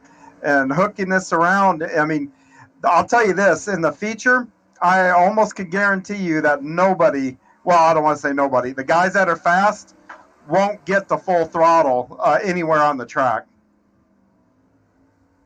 Well, the practice session occurring now. Speaking of power, our point standings presented by A&J Custom Creations. Brandon Dittmer, your points leader, he has 2 wins this winter. Patrick Spangler in second, he has 1 win. Third, Nathan Aldrich, he has 1 top 5, 5 top 10s. Randy Shreves in fourth, and then Barry Goldner round out your top 5. As we watch Jack Clevenger win over that back lip over there. Yeah, that's why I'm actually down right off the bat practicing to see what it takes to get these cars around the bottom here, because I just got a feeling that top is going to be a high wire act at the end of this night. So some strategy at play. Just like, yeah. And just like the 360s, John, we will have practice and then go right into that heat race. Yes. Do you think with these cars, the more power and maybe even a couple more caution breaks here, that will play into if you're back in the pack, you'll have opportunities to move up? Well, I think early on, no. I think these cars are just so fast. Where you're at up top, keeping the momentum, that's gonna be the thing to do. But you know, when it gets a little later, once we get to the feature, yeah, I think so. I think you're gonna see the track open up again. Guys are gonna have to really, really pedal to stay on the top, and I think that's gonna create opportunities for guys in the middle and the bottom. But looks like they've advanced the session. See if I couldn't get to the billboard in time. So that will complete our practice session there, and we'll move on to our Langton Mechanical Heat Race number 1. Looks like John's going to be our in-race reporter here for this one. So we'll take a look at that starting lineup, and it's going to be like this. Gary Taylor and Donovan Ross, row number 1. Nick Schell next to Jack Clevenger, row number 2. Bob DeGood starting 5th next to our in-race reporter, John Hine. Starting 7th, Jeffrey Kemper next to Nathan Aldrich. And then rounding out the field, back in the pack again, is that 20 of Blake Chapman. I think Blake's going to have words with whoever's giving the bingo balls out. You know, that draw has just not been kind to Blake tonight. But, you know, it hasn't hindered him either. So I'm not going to feel sorry for him. But he's been on the podium every race. So seems like, at this point, it almost just seems fair that he's back there. Well, he has made his way up. We've talked. And I'm sure if we pull him up here, he'll disagree immensely with me. Well, we'll see what he can do. If there's anyone that can do it, it's definitely he's one of those guys that can. As we will get ready to go. The Stephen King Foundation pace car out there. Gary Taylor, Donovan Ross, and row number 1. As it appears, we'll have our 2 heats again here for the 410s. Then we'll move on to that feature event. Reminder, our Cool Ray Hometown Heroes night comes to an end with our Street Stock Enduro. That'll take place after our 410 feature event. Have you talked to your dad yet? When he can make one of these where you can get in the car? I have not. Travis. All right. I'll take matters into my own hands. I think that's what it's going to take, John. All right. I can do it. I'll tell him I'll take E-Speed and Cool Ray off my car. And the green flag wave, 6 laps here. Gary Taylor and Donovan Ross lead us to green. That 58 of Shell on the inside. Wow. Clevenger. Oh, off goes Ross. Clevenger yeah, he had a lot of help there, and he's, wow. So that'll give the lead to Clevenger. John Hine now up there. He's looking to get around Gary Taylor. Yeah, but I ain't going on the outside. He's not been very kind to anybody on his outside. So they will battle side by side for second. as Hine will complete the pass. It's Jeffrey Kemper back and forth. He's trying to hold off Blake Chapman. Blake Chapman made quick work. He got up into the top 5. As now John Hine tries to chase down Jack Clevenger. Yeah, and in defense to Gary, I'll be honest with you. We just got out of 360s, and we had a really rapid practice here. So you always see the first heat race of the next event. Guys fishtail because all of a sudden they've got all this extra power, and they kind of forget about it. And I think that's kind of what happened to Gary there. We're getting the white flag here, and Clevenger, as I'm talking, is kind of driving away from me here. But that's always a thing. And the nice thing is if you're in that second heat, you watch everybody tank slap it. We'll get into the green, and Clevenger's going to take that first one. But I'm going to almost bet that Gary's just was trying to get his bearings back to switching cars there. So as you mentioned, Jack Clevenger will win. He'll start on the pole of our feature. John Hine second. That means row number 2 on that inside, and Gary Taylor ends up third. And now, John, you come back into the booth with us as we move on to our Venom Racing heat race number 2. Yeah, and on the pole is going to be the 200 of Jeff Flaro. Next to him will be the 41 of Pat Boyce. Starting in the third spot will be Andrew Embach, and next to him will be Jeff Barker. Starting in the third row will be Andy Patton, or excuse me, it'll be the second row is Embach and Barker. Next row is going to be Patton and Dittmer, and the fourth and final row is going to be Randy Strees and Patrick Spengler. So we hadn't talked about it yet, John. Did you see all that SRX news that came out today? No, I haven't seen it. What news came out? So they've got driver lineups coming up, and the drivers they announced today were Kevin Harvick, Kyle Busch, Clint Boyer, and Helio Castroneves. Well, Castroneves has been on it. When they came to I-55, Castroneves was here, but wow, that's those are some big names going to be in here. We've seen Chase Elliott come in these last couple of years too. And then put on the show. So those are going to be a couple names that'll be fun to watch. Watch how, I don't know, Tracy will be back, but boy, I can only imagine if Harvick and Tracy get into it. Lord Almighty, I'll buy a ticket for that. Well, I saw because it hits close to home. I saw Berlin. I think has Kyle Busch. Yeah. Kyle Busch and Harvick both committed to Berlin up there in Michigan, so that'll be cool. Yeah, and Kyle's gone up there a lot. There's a big late model race they hold up there, and I think Kyle's been up there to that race a couple, 2-3 times. His pace car is off, and we're going to get ready for heat and run or 2 here. But Kyle's got some laps on that Berlin track. Yeah, he does. He races. He had a charity event he would race in, and I know he's I think he's pretty close with Johnny Benson, who of course is from there. So I think that's a tie too. But fun series all summer, at least something else to watch this summer. Yeah, you got to think Benson will get that all-star car where they have the local guys come in. I hope so. That would be cool.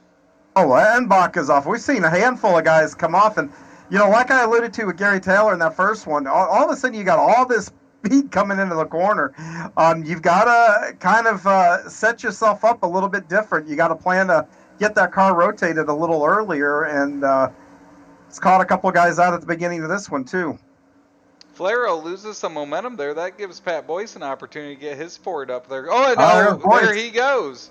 Man, I love that paint scheme too. And but look at our 360 winner there is 83 there of Dittmer. He's like, thank you very much, and has moved up another spot. Our 360 winner runs second. Our 305 winner runs third. And Flaro was there battling him for that 305. There you go, slide job, and off he goes. So that'll open the door here on the last lap. Spengler makes an attempt, but it's going to be Jeff Flaro as Spengler goes around. Dittmer in third, Patton in fourth. Well, excitement there to finish that one. Good finish there as Jeff Flaro will claim heat race number 2 and also claim that outside row number 1 starting spot for that feature event. As we move on to Coast2Coast Speedway intermission here. Our final intermission of the night. Yeah, and Travis, I'm going to step away for just a minute too, so I'll be back before the end of that break. Sounds good. So got cars headed out on the track here during this Coast2Coast Speedway intermission. Perfect opportunity, as always, talk about some of our beloved sponsors here. Hard Charger Award, all about tie-dye. Of course, our Cool Ray Victory Lane here on Cool Ray Hometown Heroes.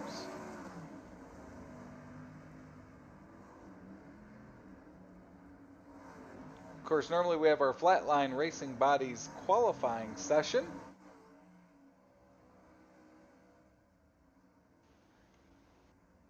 Our heat sponsors, Langton Mechanical and Venom Racing, which we saw here tonight on Cool Ray Hometown Heroes, but we've also got the Salty Dogs Racing Team Heat Race number 3, the Maurer Farm Management of Clarence, Iowa Heat Race number 4, our Gambler Motorsports B main. Of course, all our feature event starting lineups presented by the Super Dirt Car Series. All our replays throughout the evening here on the Coast to Coast Racing Network presented by Malcolm's Mills Mill Writing. All our restarts, which everyone is expecting a few here in this one, presented by Mission 22.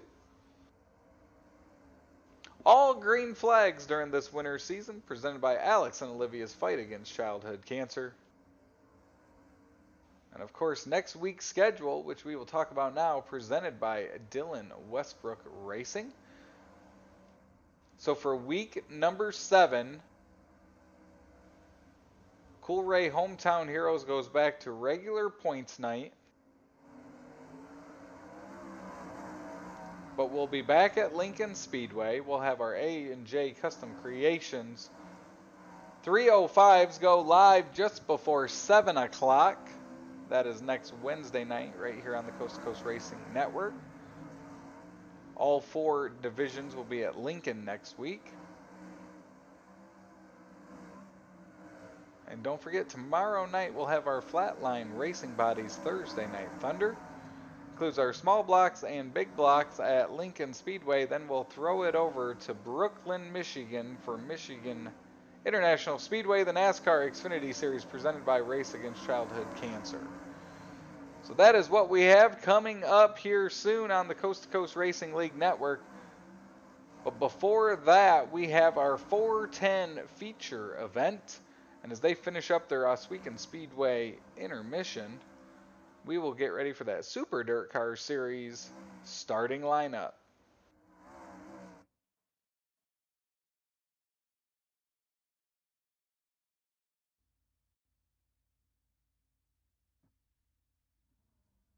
And they're going to line up like this. 17 cars. It's Jack Clevenger and Jeff Flaro on row number 1. Row number 2, it's John Hine, our in-race reporter, next to Patrick Spangler. Starting 5th, it's Gary Taylor next to Brandon Dittmer. 7th, Blake Chapman next to Andy Patton. 9th, Jeffrey Kemper next to Jeff Barker. 11th, Donovan Ross next to Pat Boyce. Starting 13th will be Nick Schell in his 58 machine next to Andrew Embach. Starting 15th, Bob DeGood next to Randy Shreves. And rounding out the field in that 514 is going to be Nathan Aldridge.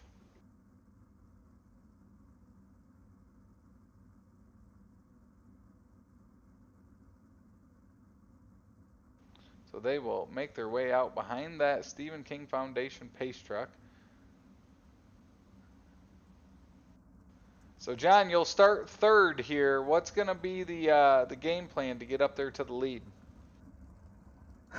Not to look like an idiot. That's going to be my plan. I don't want to wipe anybody out here.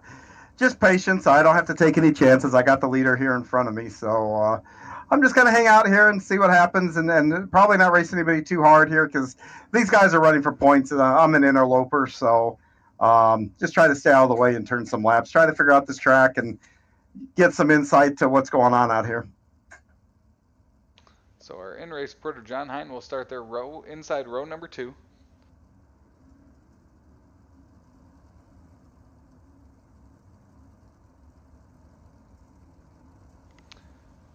And our 410 feature event will get underway here from Lernerville, our final sprint division of the evening, as we will then move on to our street stock enduro. So the lights off that Stephen King Foundation pace truck. 20 laps around Lernerville Speedway will make this up as our 410 sprints get ready to race. Through 3 and 4, the green flag will wave, and it's Jeff Flero and Jack Clevenger leading us to green. Spangler makes quick work. He tries to move up. He's to the inside of Clevenger. That's a battle for the lead. They'll see side by side down the backstretch as Jeff Flero watches from third. Spangler will complete the pass as the caution flag waves. So this included Pat Boyce, it looked like. Oh, as Patton got into the wall, a round went the 5:13. Stuck there in between 1 and 2 is where they will stay.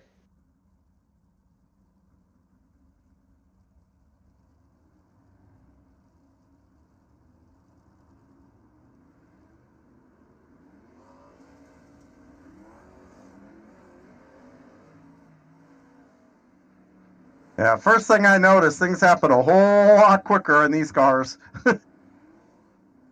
Well, Spangler made quick work getting up there. He'll have to try to do it all over again as he'll restart.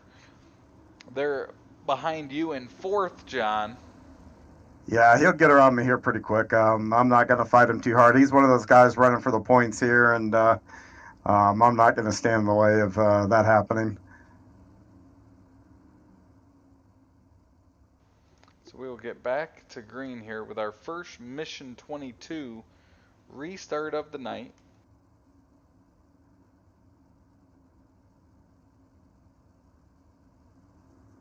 As Cool Ray Hometown Heroes continues, green flag waves, Clevenger out front. As Hine and Spangler look to the inside of Flero coming off of turn number 2. Spangler still up alongside Hine going into turn number 3. Flero in the middle of the track there. As he'll move up to the top side now, as it's now Spangler, the lone guy down on the inside through 1 and 2. And I got up and over.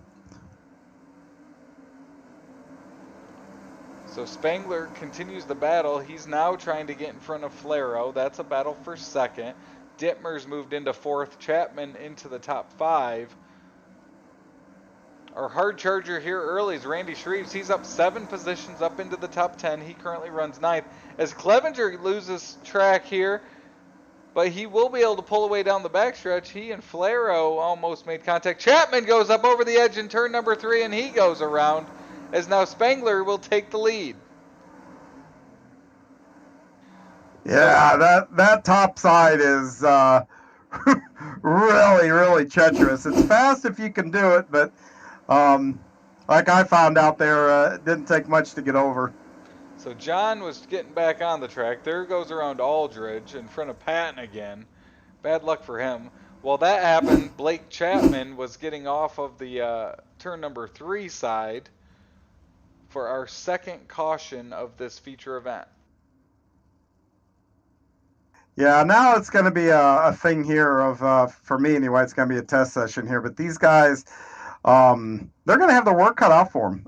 This is going to be a real, we're only on lap 5 out of 20 here. And the only thing is, this track's going to continue to lose grip. And so I expect to see a lot more of what we've seen so far. Well, the laps started to tick away there. We should have 14 laps when we go back to green. Spangler was able to get back in front of Clevenger. We'll see how they line them up. It was right at the line the last time they drove by. It does look like it's Spangler. Clevenger second, Dittmer third, Flero fourth, and Ross round out your top 5.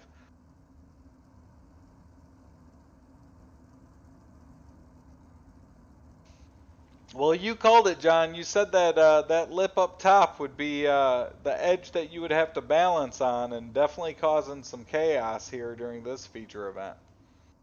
Yeah, and a majority of these guys run on Monday nights where they can build their own sets. And this, I touched on this earlier tonight, where you can build a set that can go up there and just really grab that lip and not have an issue. These fixed iRacing sets don't really give you that luxury as we go back green here. So back to green we do. It's Spangler out front. He's able to separate as it's Clevenger in second. He's got Dittmer in third, Ross in fourth, as Ross is trying to hold off Flero, and the caution flag will wave again. Yeah, I think I saw Gary Taylor going up the track, and I think he collected a couple guys there.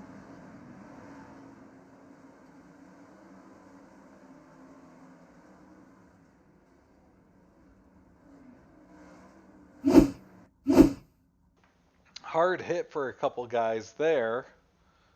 Yeah, and that's one that anybody watching. That's why when you get out, if you hold your brake, I mean, I don't know if he wouldn't have slid back up the track like that or not, but that, by not holding the brake, and sometimes, and I say it like it's easy to do. You're in the middle of wrecking everything else. That's something you gotta train yourself to do, and but if you do that, that can sometimes save your car, save other guys' cars too.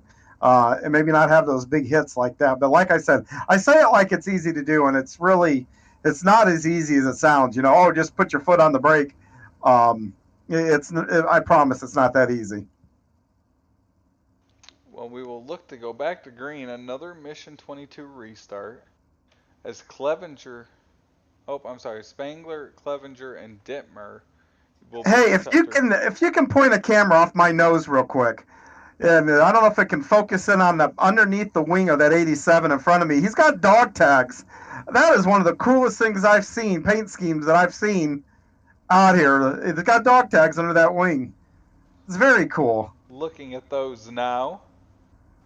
Looks like we may have to get in touch with Andy. It looks like he may have those honoring someone possibly. Yeah, it looks that way. So very, very cool. Well, the Stephen King Foundation pace truck pulls on off at turn number 3. Spangler leads us back to green on this Mission 22 restart. 13 laps to go. A good start for Spangler as he leads Clevenger and Dittmer. Flaro in 4th, Ross in 5th.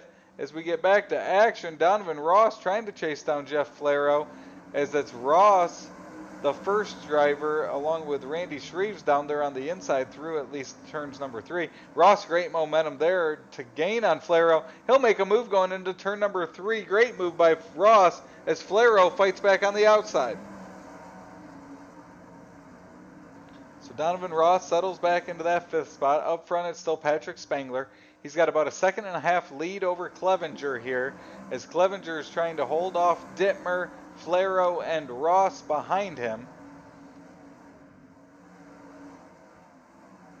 Blake Chapman now, after going off the track, he's trying to work his way back up towards the front. He's rebounded to the 6th spot as our 4th caution of the night comes out. And it looks like Donovan Ross, who we had just been following there, got a little out of shape going down the front stretch, and then around he goes in turn number 2.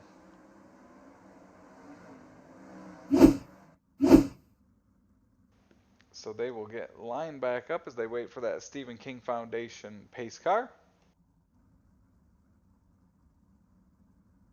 And John, you're back in the pack there, able to see a lot of things that are going on in front of you. Yeah, I've been kind of watching, and a lot of guys honestly don't know where to put their car. And I'm not saying it like they don't know. This track is tough. I've moved around a little bit, and the car, I'll be honest, really hasn't taken anywhere on the track. I've even changed a little bit how I'm driving and things like that, and really, really tough to get this car hooked up to this track. I'm going to try to go to the very, very bottom and see what's down there probably on this next little run here. But again, the guys on the top, I was just up there. There's a cushion up there, and if you bang your wheel off of it, you can really, really go fast. But, man, doing that for 10 laps in a row, man, that's a tall order.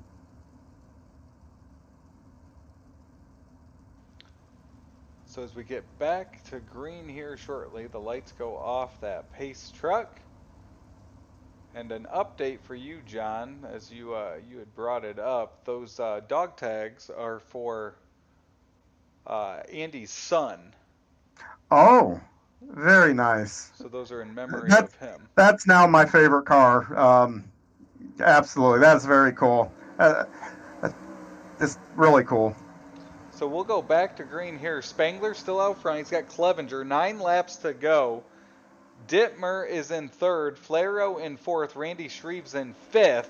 As the laps click down. 8 laps to go now. Ross trying to move back up through the field. And don't look now, it's Blake Chapman. He's going to take over the 5th spot.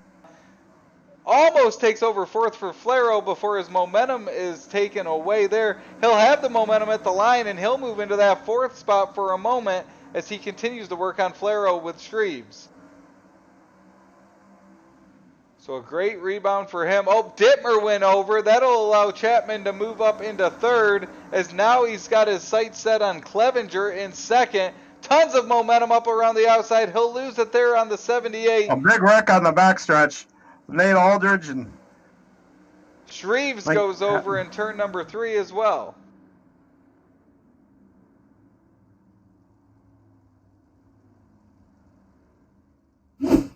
So Nathan Aldridge watching this Malcolm Mills mill rating replay.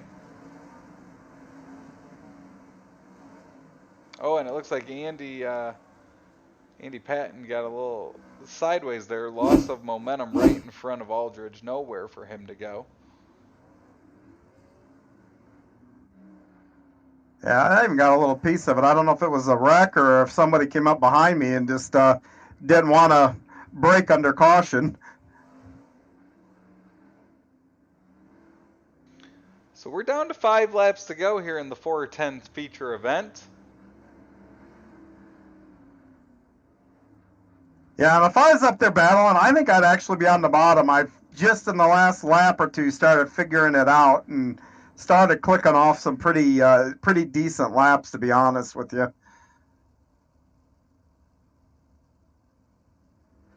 Just from a safety standpoint, anyway, is that pace car is going off, and we're about to go back green again. So Spangler will lead us back to green. Clevenger looking to try to move up. Blake Chapman has rebounded to that 3rd spot. He's up 4 spots since the beginning there, as Clevenger looks to pounce quickly, but it's going to be Spangler able to stretch his lead to 4/10 as they go into turn number 3. So Clevenger continues to run that inside line. You got Blake Chapman and Spangler up around the outside, as Blake Chapman now will take over that 2nd spot over Clevenger, and now he's going to try to chase down Spangler with 3 laps to go. Chapman continues to close that gap on Spangler up ahead. It's down to 0.4 of a second this time by. Down to 0.2 of a second by they cross the line. He's right on the tail now as he turns up the pressure on Spangler as they head down the backstretch. It's going to be the white flag waving this time by. Chapman looks to the inside through 1 and 2. He'll slide up in front of Spangler. He'll complete the pass. Now Spangler will fight back on that inside. He'll go through the inside of turns number 3 and 4. And Patrick Spangler will win the 410 feature event here at Lernerville Speedway. Chapman 2nd, Clevenger in 3rd. John, you rebounded to finish just outside the top 10 there. Well, I had a lot of help, guys. Guys, I think we're practicing for the enduro race. It kind of looked like it most of the time here. So, yeah, I was definitely a beneficiary of some high attrition. Well, with that, we will head down to Coolray Victory Lane where we have our top 3 finishers. We'll talk to them before we move on to our Street Stock Enduro to complete our night here for Coolray Hometown Heroes. And John, we'll start with you. It looks like you have our 3rd place finisher, the 78 of Jack Clevenger. Yeah, Jack, nice feature here. Be able to come home 3rd on a pretty treacherous track here tonight. How'd the race go for you? Well, I started on the pole and ran 3rd, so not too bad. I got into Brandon there, I think. He slid me out of 4, and we were kind of going down the front stretch together. Not sure if he got sideways, I got sideways. Anyway, wanted to apologize to him if it was my fault. Well, you know, when you're on a track like this, it's pretty easy for the cars to kind of move around and all that kind of stuff. So I don't know about you, but most of the time when I think something happened, I go back, watch it. Usually looks just a little bit different than what I thought. So, but you recovered though and able to maintain a top 3. What was key for you staying up there, and what more did you need to maybe get a couple spots higher there? For those guys to crash And then I needed to calm down a little bit. I get past and it's like chasing that rabbit and drive harder and harder and watch him pull away. And then I, calm down and drive how I know how I need to drive. And all of a sudden I'm keeping up and catching them, just slow down to go faster. Absolutely. Well, man, a good race there. Are you going to run the street stocks here? Do trade some paint here in a little bit? No, that's not for me. Gotcha. No biggie. I enjoy it, but I should probably go spend some time with my family too. I understand completely. Well, congratulations on a good way to end your night with a podium. Who would you like to give a shout out to? Just thank Devo and Keith and Routine Racing and you guys for the broadcast and Roger and the guys for the host. Well, awesome, man. Well, we'll see you on down the road. And again, congratulations. Thanks, John. Have a good night. Yep, that's our third place finisher in the 410s. That's Jack Clevenger. Now joining us, it's our second place finisher. It's Blake Chapman. Blake, you made that exciting by going over the edge there in turn number 3. Walk us through your 410 feature. Yeah, I was working my way towards the front there the first time. Got shoved off the tracks and put to the back, so I guess I was a little bit upset. So I was driving a little bit of anger towards the front, and I was just ripping the cushion all the way around. It was really fast up top all night, and not too many other guys were up there. And maybe they saw me, got out of my way, I don't know. But I was expecting that bottom to come in a little bit, at least at the end of the race, but the top was just too fast all night. Was there anything else you could have done? You got past Spangler through 1 and 2, and then he was able to cross you back over. Was there any other move, maybe looking back on that? No, I just didn't have enough time. When I caught him, it was, the white flag pretty much 2 to go, whatever it was. So I just didn't have enough time really to work him and make a move, set him up. But I'm glad I went for that slider 1 and 2, put a little bit of pressure on him. I just needed him to make a mistake, and kudos to him because he never did. So you go 3 for 3 here for podium finishes. The question everyone's wondering, are you going to look to go 4 for 4? Yeah, I'm actually putting the old man in the rig. My dad, he's going to be racing the Enduro. He is a sponsor of the league, Flatline Racing Bodies. So Bixler's been at him for a while here, trying to get him in the Enduro, and he's going to run it tonight. Well, another great night for you, Blake. Any sponsors you want to give a shout out to? Yeah, of course, my parents and grandparents for watching and supporting. Got to give a shout out to the boys at Krite Sim Racing Team and the Can-Am Racing Team and the Salty Dogs for letting me run with them tonight. Got to give a shout out to Galen's Gourmet Popcorn. They got some delicious popcorn. I know you've heard all about it. Head over to their website, use code CART at checkout for 15% off of your purchase. And I got to thank you guys for putting this broadcast on. Well, great run tonight, Blake. We'll talk to you again soon. That's Blake Chapman, your second place finisher, as we'll throw it down to Cool Ray Victory Lane. John has our winner. I sure do. And Patrick, this John, you got a copy? Yep, gotcha. Well, now I know why you seemed giddy when it was announced we were coming here this week.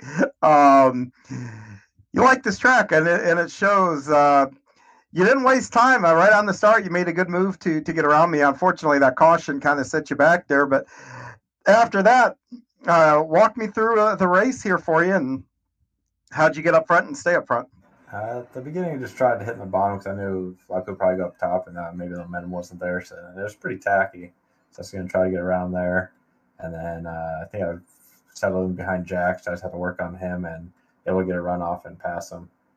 And then it was just the top. I was hoping the bottom would come in at some point, but it never really did. But yeah, it was a good race. It's a fun one. Well, I tell you, you've got a couple of wins here. You're going to try to keep the momentum going and run the Enduro, or are you going to retire and spend some time with loved ones and family? I've never turned on a race on Irville, so I'm going to try out the Enduro. Well, now you might have a target on your back because everyone's going to be like, yeah, that 39 ain't winning another one. Yeah, if they're hungry for donuts, they'll come hit me because I got the old Dunkin' Donuts car out for this race. Well, cool. We'll look forward to you running that. And who would you like to give a shout out to yet another time? Just you guys for broadcast again. Roger run the league. Dad and Uncle back home. I believe they're working on a sprint car right now. And then the wife for letting me race. Well, cool. We'll see you in the next one there, and we wish you the best of luck. Maybe we'll talk to you again. That sounds good. See you next All right, man. That's Patrick Spangler winning yet another one here from Lernerville, this time in the 410. Well, that will complete our sprint car program of Coolray Hometown Heroes tonight. Congratulations to our winners there.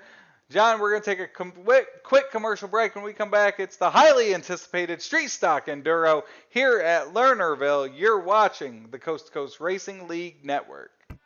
It's Florida in February. Kick off 2023 with the Dirt Car Nationals at Volusia Speedway Park. Sprint cars, late models, and modifieds at the world's fastest half mile. World of Outlaw Sprint Cars and Dirt Car UMP Modifieds February 6th through the 11th. World of Outlaws Late Models and Super Dirt Car Series Big Block Modifieds February 13th through the 18th. Tickets and camping at dirtcarnationals.com. February 6th through the 18th at Volusia Speedway Park. Be there.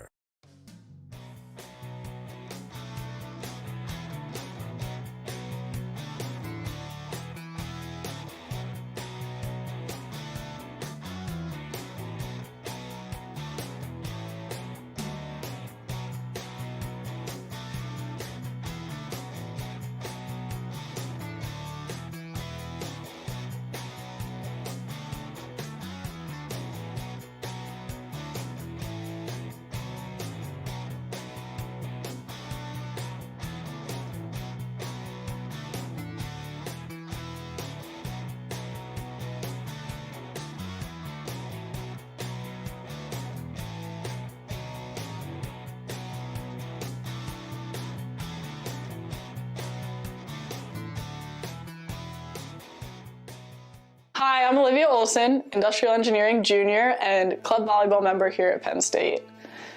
I'm very excited to say that Thon is right around the corner, just a month away. And for those of you that don't know, Thon is the largest student-run philanthropy in the entire world. They're committed to raising funds and supporting those who are affected by childhood cancer. This year, Thon is taking a very different meaning for me.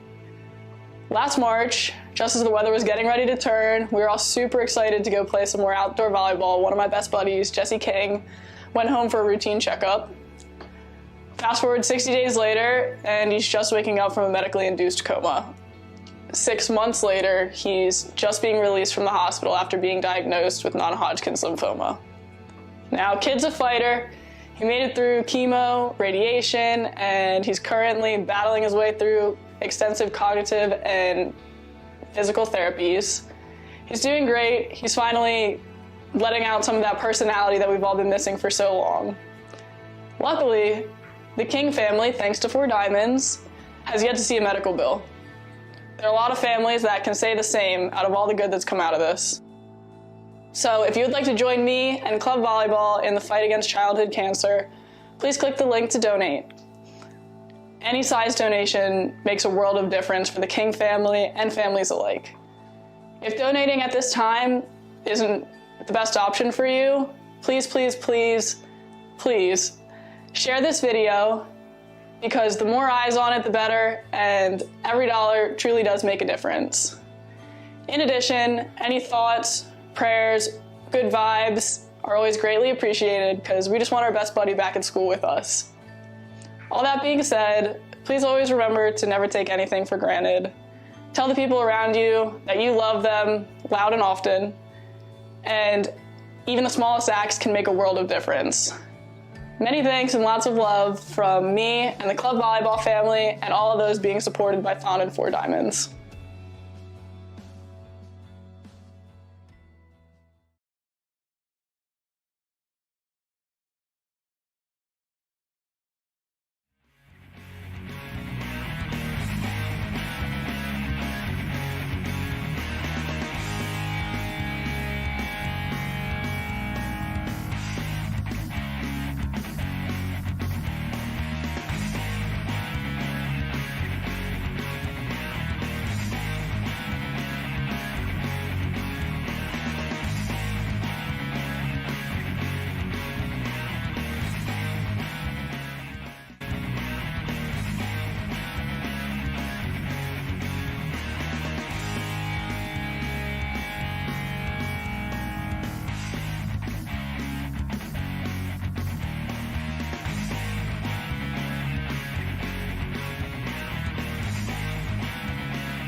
Welcome back to Lernerville Speedway. We are set for the Flatline Racing Bodies Street Stock Enduro. And John, we have 17 cars currently here, and it should be another fun night here at Lernerville. And as you've mentioned throughout the night, a couple different strategies and difficulty level here coming with without the wall. Yeah, and I'm sad to see. I don't know that I've seen him here yet, but I thought Barry Goldner would want to defend his win here. But I don't see any of those bandy guys out here tonight. So this will be fun. From what I'm seeing already, guys are not only practicing turning laps in these things, they're practicing seek and destroy missions. We see a lot of that. The wall saves you at Lincoln. Looking at this practice session, a lot of guys timing how to spin a guy out and keep it going. Oh, as I say that, we watched Joe Canellis and Donovan Ross go off over the edge.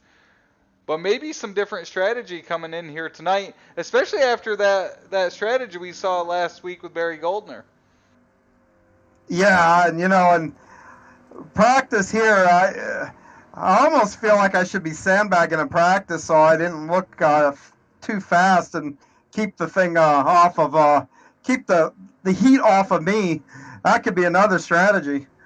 Well, you do it with the fastest time currently out there. Yeah, I know. So you'll sit atop that charts. You're up there with Randy Shreves, G.J. Boydell, Isaac Salas, and Joe Canellis, the top 5 there.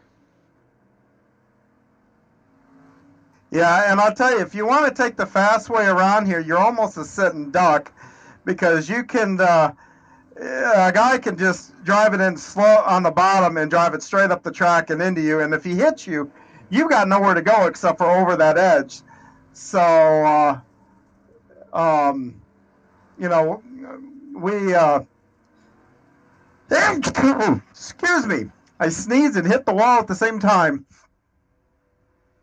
As you're sitting there off of turn number 4. I am, but I think the strategy, I think I'm going to just stay on the bottom. I'm not going to give anybody a shot to take me up over that wall there. But I'm going to get these guys started, because believe it or not, I'm going to do the admin here tonight and just get them going. Triple duty for John Hine tonight. I'm sure a quick 4-minute session will be enough for the skill level of the drivers here in this street stock enduro. Another driver that likes to help count down the laps for us, the 50 laps of this feature event, is that 56 of Randy Shreves.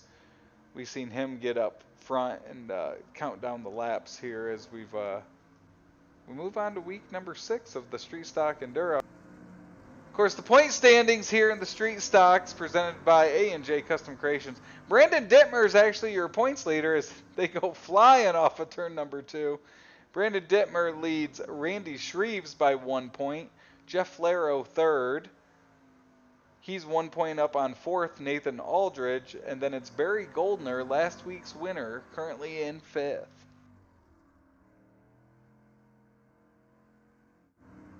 So our warm-up session continues. As that's not Blake Chapman in the 20, but it is A. Chapman in the 20. There's Bill Calder. Bill Calder is always on the lookout for a good hit. He will definitely bring some entertainment here tonight. It looks like possibly a fire under the front of that 325.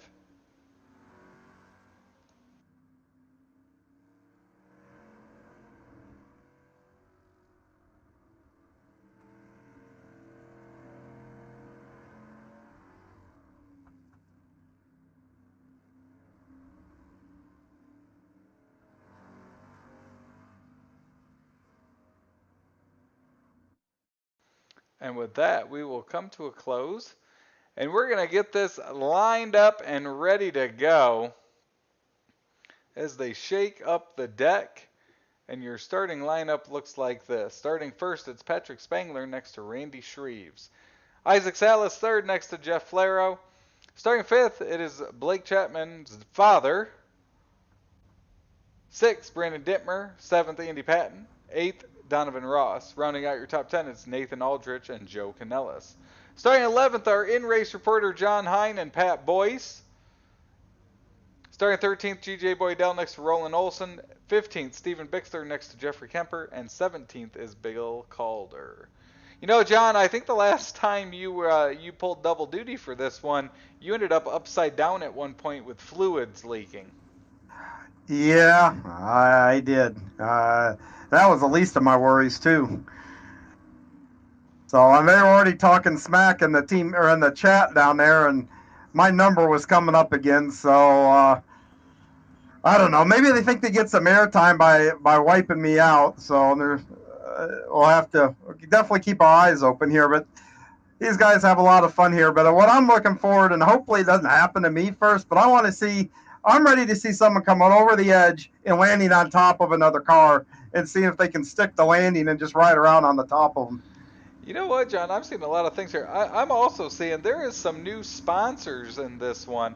The Street Stock Enduro, I think, is a new sponsor asset that is a hot commodity. Looking at some of these sponsors that have come on.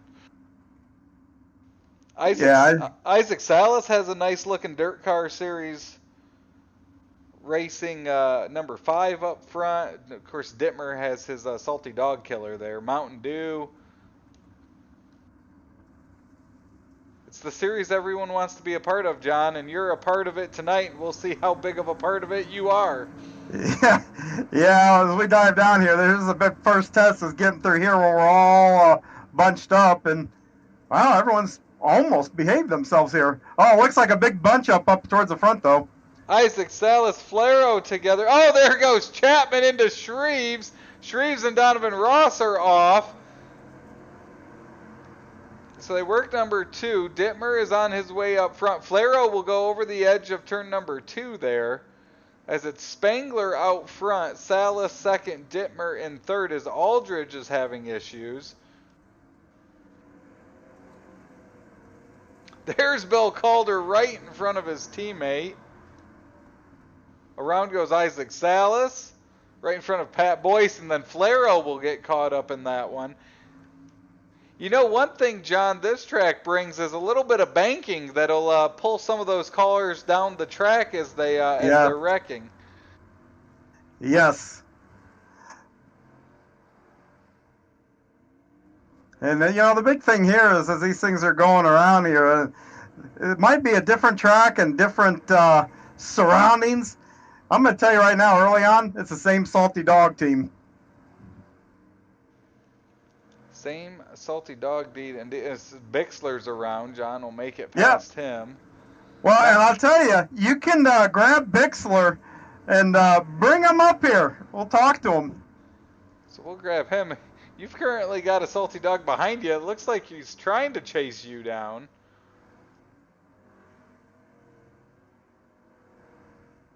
That's my strategy, staying here on the bottom. Hey, Steven, it's John and Travis up in the booth. Got a copy? Yeah, I gotcha. So John's a little sensitive tonight. He feels like the Salty Dogs are coming after him. How's your enduro event so far? Salty Dogs take no prisoners. Everybody's equal. He's trying to get me in trouble. Not that I need any help. Where's that 71 at? Just let me know. Well, it feels like the Salty Dogs race team Discord channel gets quite packed during this Street Stock Enduro. What's up with that, Steve? We come out for this. This is where we excel. Now I'm off the track. So Steve trying to get back up. You can do a Dukes of Hazzard then. Here it comes. Oh God, I can't even see where he'd be coming from. He's back out. I'm telling you, that's nerve-wracking. John had just missed this. Now Shreves tries to come up to Steven there. Tell you what, you Salty Dogs have really embraced this event. What's about this race that brings you guys out in full throttle? Oh, you can let all your aggression out here. If we can't compete in the 410s or the 360s, we can always compete here. As Shreves is around, Bixler makes his way through there. You have had, I think it was, who was it? Pat Boyce got a podium finish week number 1 here with the street stocks. And is it kind of just go with the flow, or is there ever strategy to get one of you guys? Is 87? That's Andy Patton there, Steve. So that is Patton taking out Bixler. Is now Poydell takes his shot as well. I saw that, Bixler. So John. Oh, I missed you, John. Not by much. I felt the wind as you went by. John, you're out there with these salty dogs. Any questions for Steven or the salty dogs? Let's just wish them best of luck here, and hopefully I don't see them anymore. Well, good luck, Steve, and happy hunting. All right, thanks, Travis. We'll see how it ends up. That's Steven Bixler of the Salty Dogs race team joining us up here in the booth. As we're 14 laps down, Brandon Dittmer is our leader for the second straight week, or maybe the third straight week at that. He's running up front deep in this event. Of course, his and Bixler just missed him as he ramped off of turn number 2. John, you made it up to 6th. Car's looking good at this point. Yeah, like I said, I'm just doing the strategy of staying on the bottom. No one can knock me up on the track. They can get to me, they can spin me, but I'm not going over the edge if I'm down here. So, got a nice little gap here, and I'm not trying to go fast or anything like that. I'm just cruising the bottom. So we are 17 laps into this. We have 7 cars on the lead lap at this point. That doesn't necessarily matter. We've seen guys come from 3 laps down with 1 lap to go and win this one. But there is points. It is a double points week here.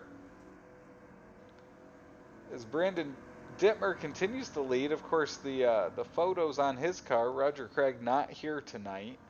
So maybe that's one reason Dittmer's able to stay out front. Yeah, I thought with Roger not being here, it might, calm those dogs around, because I kind of always feel like he's kind of the ringleader. But after talking to Bixler, man, I think they've all got rabies or something. They're all on the prowl as it looks like you've got, Bill Calder there. Thought about it, John. You're able to clear there. Dittmer's making his way through some salty dogs. So see if he's able to strategize that. And we saw that, remember last week, we saw Barry Goldner win as he would tiptoe around cars as he came up to them. Yeah. I haven't really done that yet. Just concentrated on being on the bottom and not really racing anybody, trying to complete passes, just more concentrated on just getting laps in. Dittmer just came up to Chapman and just slid into the corner perfectly to body slam him off of turn number 3. See, and that's what's running down here. I mean, you can do that, but I've got all this track to wash up if somebody does that to me. So I'm gonna just kind of, like I said earlier, I'm gonna keep it down here and see what happens. Hey Brandon, it's John and Travis in the booth. Got a copy? Yeah, I gotcha. So you're out front here. We're 23 laps into this. Salty dogs are still out there, and you still got the salty dog killer. What's the strategy currently, and how's it playing out so far? I'll just try to avoid what I can, and maybe get a couple X's where I can. Try to keep that X count up, but really just try and stay clean. I was really expecting John to dive bomb me there as I said that, to be honest, but. I didn't dive bomb you. I've been down here. You can have the rest of the track. I said I thought you were going to. Oh, nah, I'm staying down here. A few laps ago, I saw your body slam in turn 3 of Chapman there. Oh, wait, you're the leader. Yeah. Well, I missed an opportunity. Yes, you did. Ah. So the change of track is... it backfires. That did backfire big time. I've never had a car react to that. So that will give the lead to Kemper now. He's the newest Gambler Motorsports driver up there. Hey, I got Bixler. I got Bixler pretty good. Now, shots fired. So he was up here earlier, Brandon. Brandon, with no wall around most of this track, different from Lincoln, does that change the strategy in going after guys? A little bit. It gives me a little bit more leeway. The wall at Lincoln has been a very much an enemy to me, especially with the everybody else pinching you against that wall constantly around the track. It makes it very difficult. So I'm actually kind of glad to have a little bit of leeway here. As Bixler goes around coming off of turn number 4, he was going after a couple guys there, including his teammate. As now Donovan Ross will tiptoe between two salty dogs. As we talk to Brandon Dittmer, he's still trying to chase down Jeffrey Kemper, who's right up ahead. And we were talking about it. We still have 6 cars on the lead lap here. 7 cars as we've got 27 laps complete. So you've got to chase down Kemper. What strategy the last 20 laps here, Brandon, to get a victory?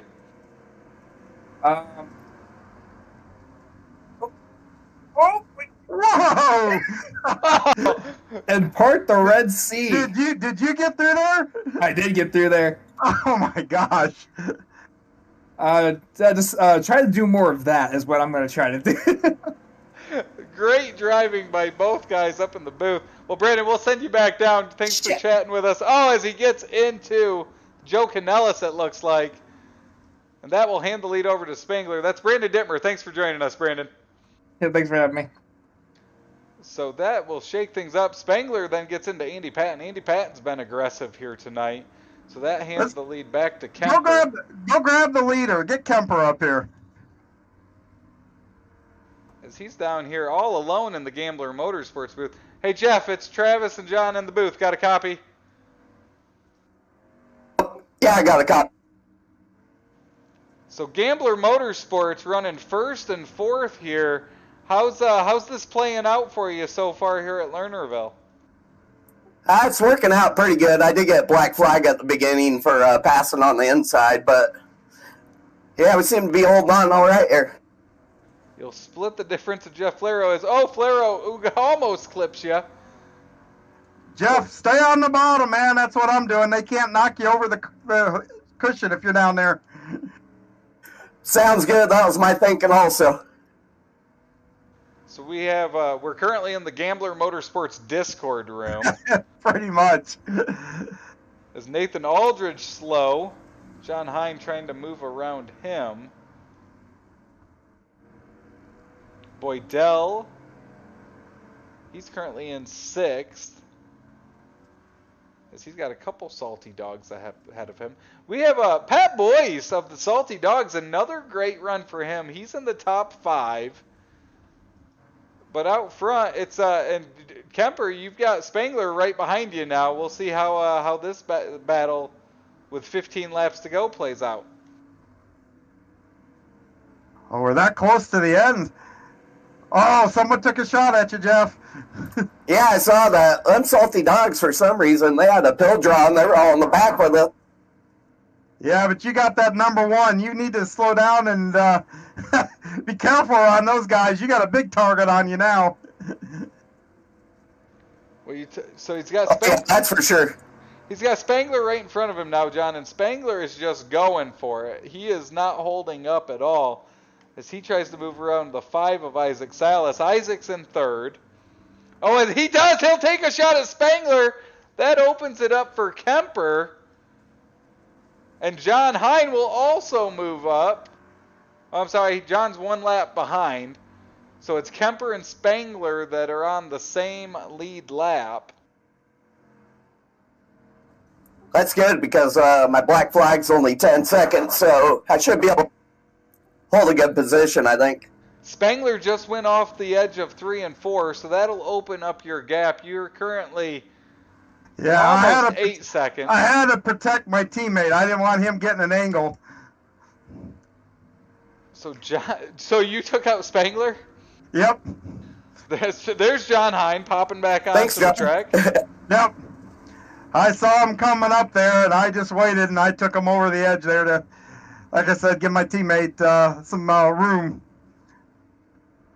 So it's going to be close. It is an 8-second lead currently. It's Pat Boyce there on the inside. You got the Gambler Motorsports crew here in the booth and on the track. Oh boy, there's a big kerfuffle down here in 1 and 2 right now. So got to tiptoe through here a bit.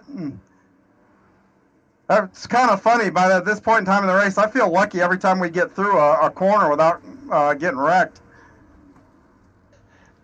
Bixler just had Boydell sideways, and Canellis threw it into the back of Bixler to send the ricochet up through and around for Boydell. Their strategy with those salty dogs is now Dittmer takes out Joe Canellis. Shreves knew I was going to give him a shot to get him off of Kemper, and he slammed the brakes on so I would miss him. But hey, it still accomplished what I needed it to. He's off of Kemper's back. So Kemper up front, round Bixler. Bixler will take a stab. He'll miss. 6 laps to go. I took care of Bixler. There goes a salty dog over turn number 1. We'll watch from John Hines in car as Kemper Flaro will take Dittmer out. Spangler's also up ahead. Oh, there goes Dittmer into John Hines as we ride along with him. All right, Kemper, you're too far from me. I can't protect you now. I might have a little damage. No worries. And now it's showing black flag, 1 lap, 17 seconds. So hopefully I'll hold on to this first position. I took care of Dittmer. Oh, Spangler will go around. So that's playing out for you, Jeff. So Spangler in second. It's Kemper out front. 4 laps to go. This is when it can get treacherous, especially as you come up to Bixler. Bixler playing. He's getting an angle, it appears. And he will miss. So 3 laps to go now. Kemper is the leader.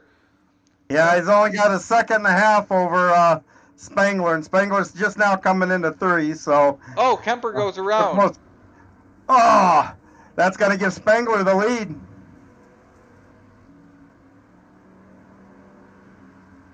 So now Spangler is up front. He's got a lot of traffic around him, including Bixler. Bixler to his inside. See what happens here in turn number 3. Spangler throws it in hard. Oh, there's a wreck up ahead of him. He'll move to the inside. He's good to go there. 2 laps to go now. Final lap as it's Kemper by 17 seconds. Oh, as Dittmer will get into him. This could be, John, our second race where the winner hasn't won the race, as they're all attacking Kemper there. Dittmer will give it one last shot. Patton will as well, and it is over. Kemper will be the first to the checkered flag. Spangler will be second. John Hine third. There we go. Gambler Motorsports, 2 of the top 3 there. How it sorts out might not be the winner in third. Oh, it's still showing. Oh, he did. Kemper won it by about a 1/2 second. Oh, my gosh. Oh, that's awesome. Heading back around now. Oh, man. What a fun night this was. And now everybody can hear what's going on in these Discord channels with the teams. Bixler, he's still trying to take me out. Well, the Salty Dogs don't stop until it's for sure over. Oh, that's good fun. So there are your 3 finishers. As we got John Hine in third, Patrick Spangler second, and our winner, Jeffrey Kemper.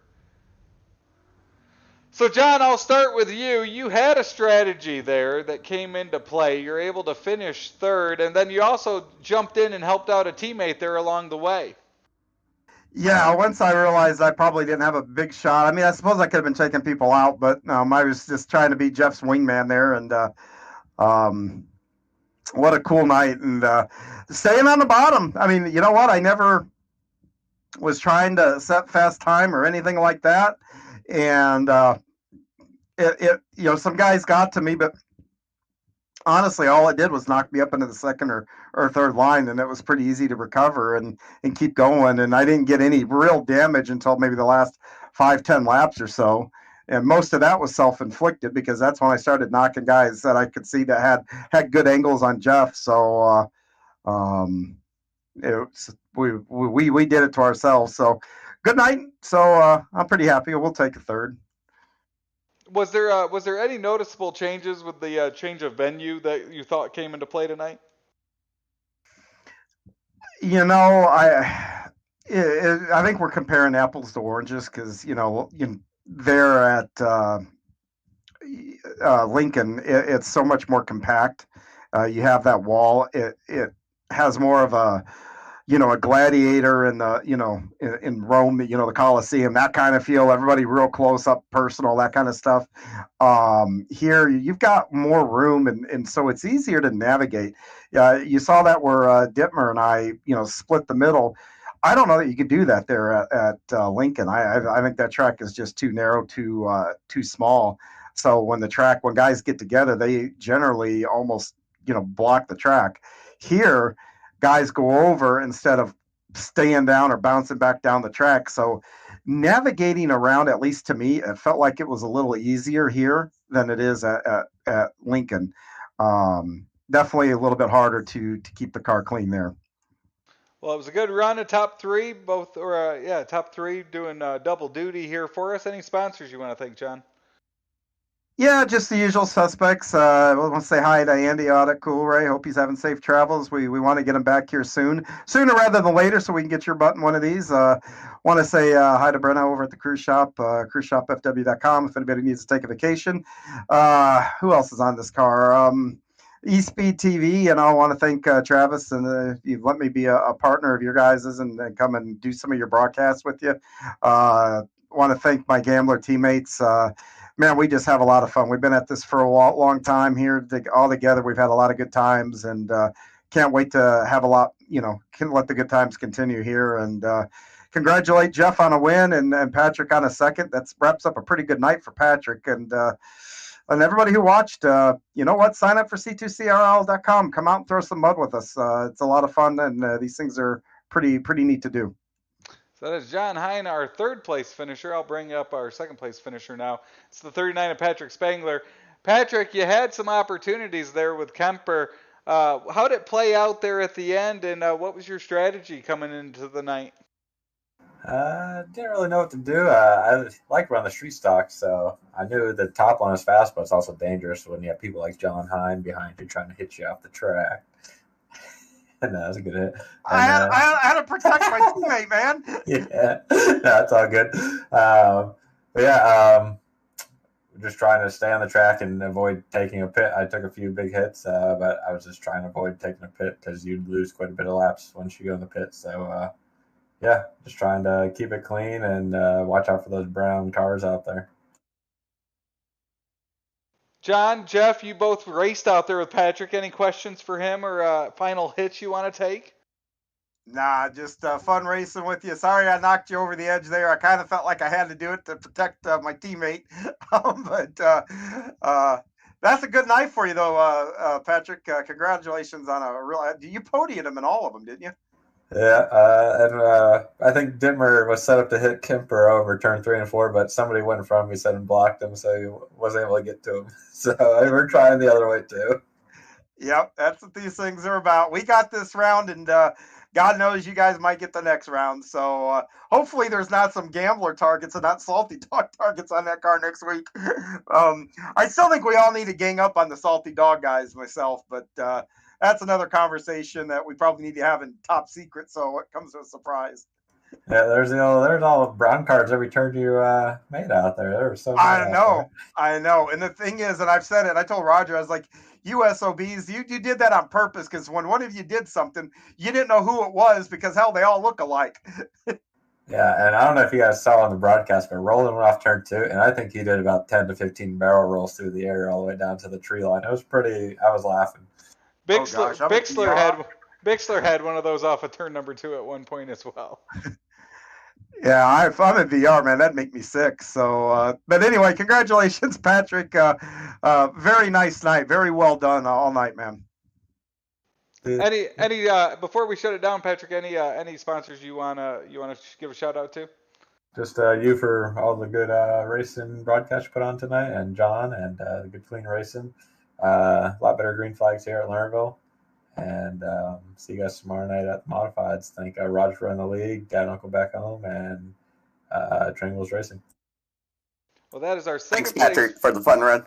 Oh, sorry, Travis. No, you're good. That's our second place finisher, Patrick Spangler. And John, I'll let you do the honors of our winner in Cool Ray Victory Lane. Yeah, our big winner of the night in the Enduro is going to be the 181. That's Jeff Kemper. Jeff, man, these things are fun, and you missed the landmine. So what was your closest call, do you think?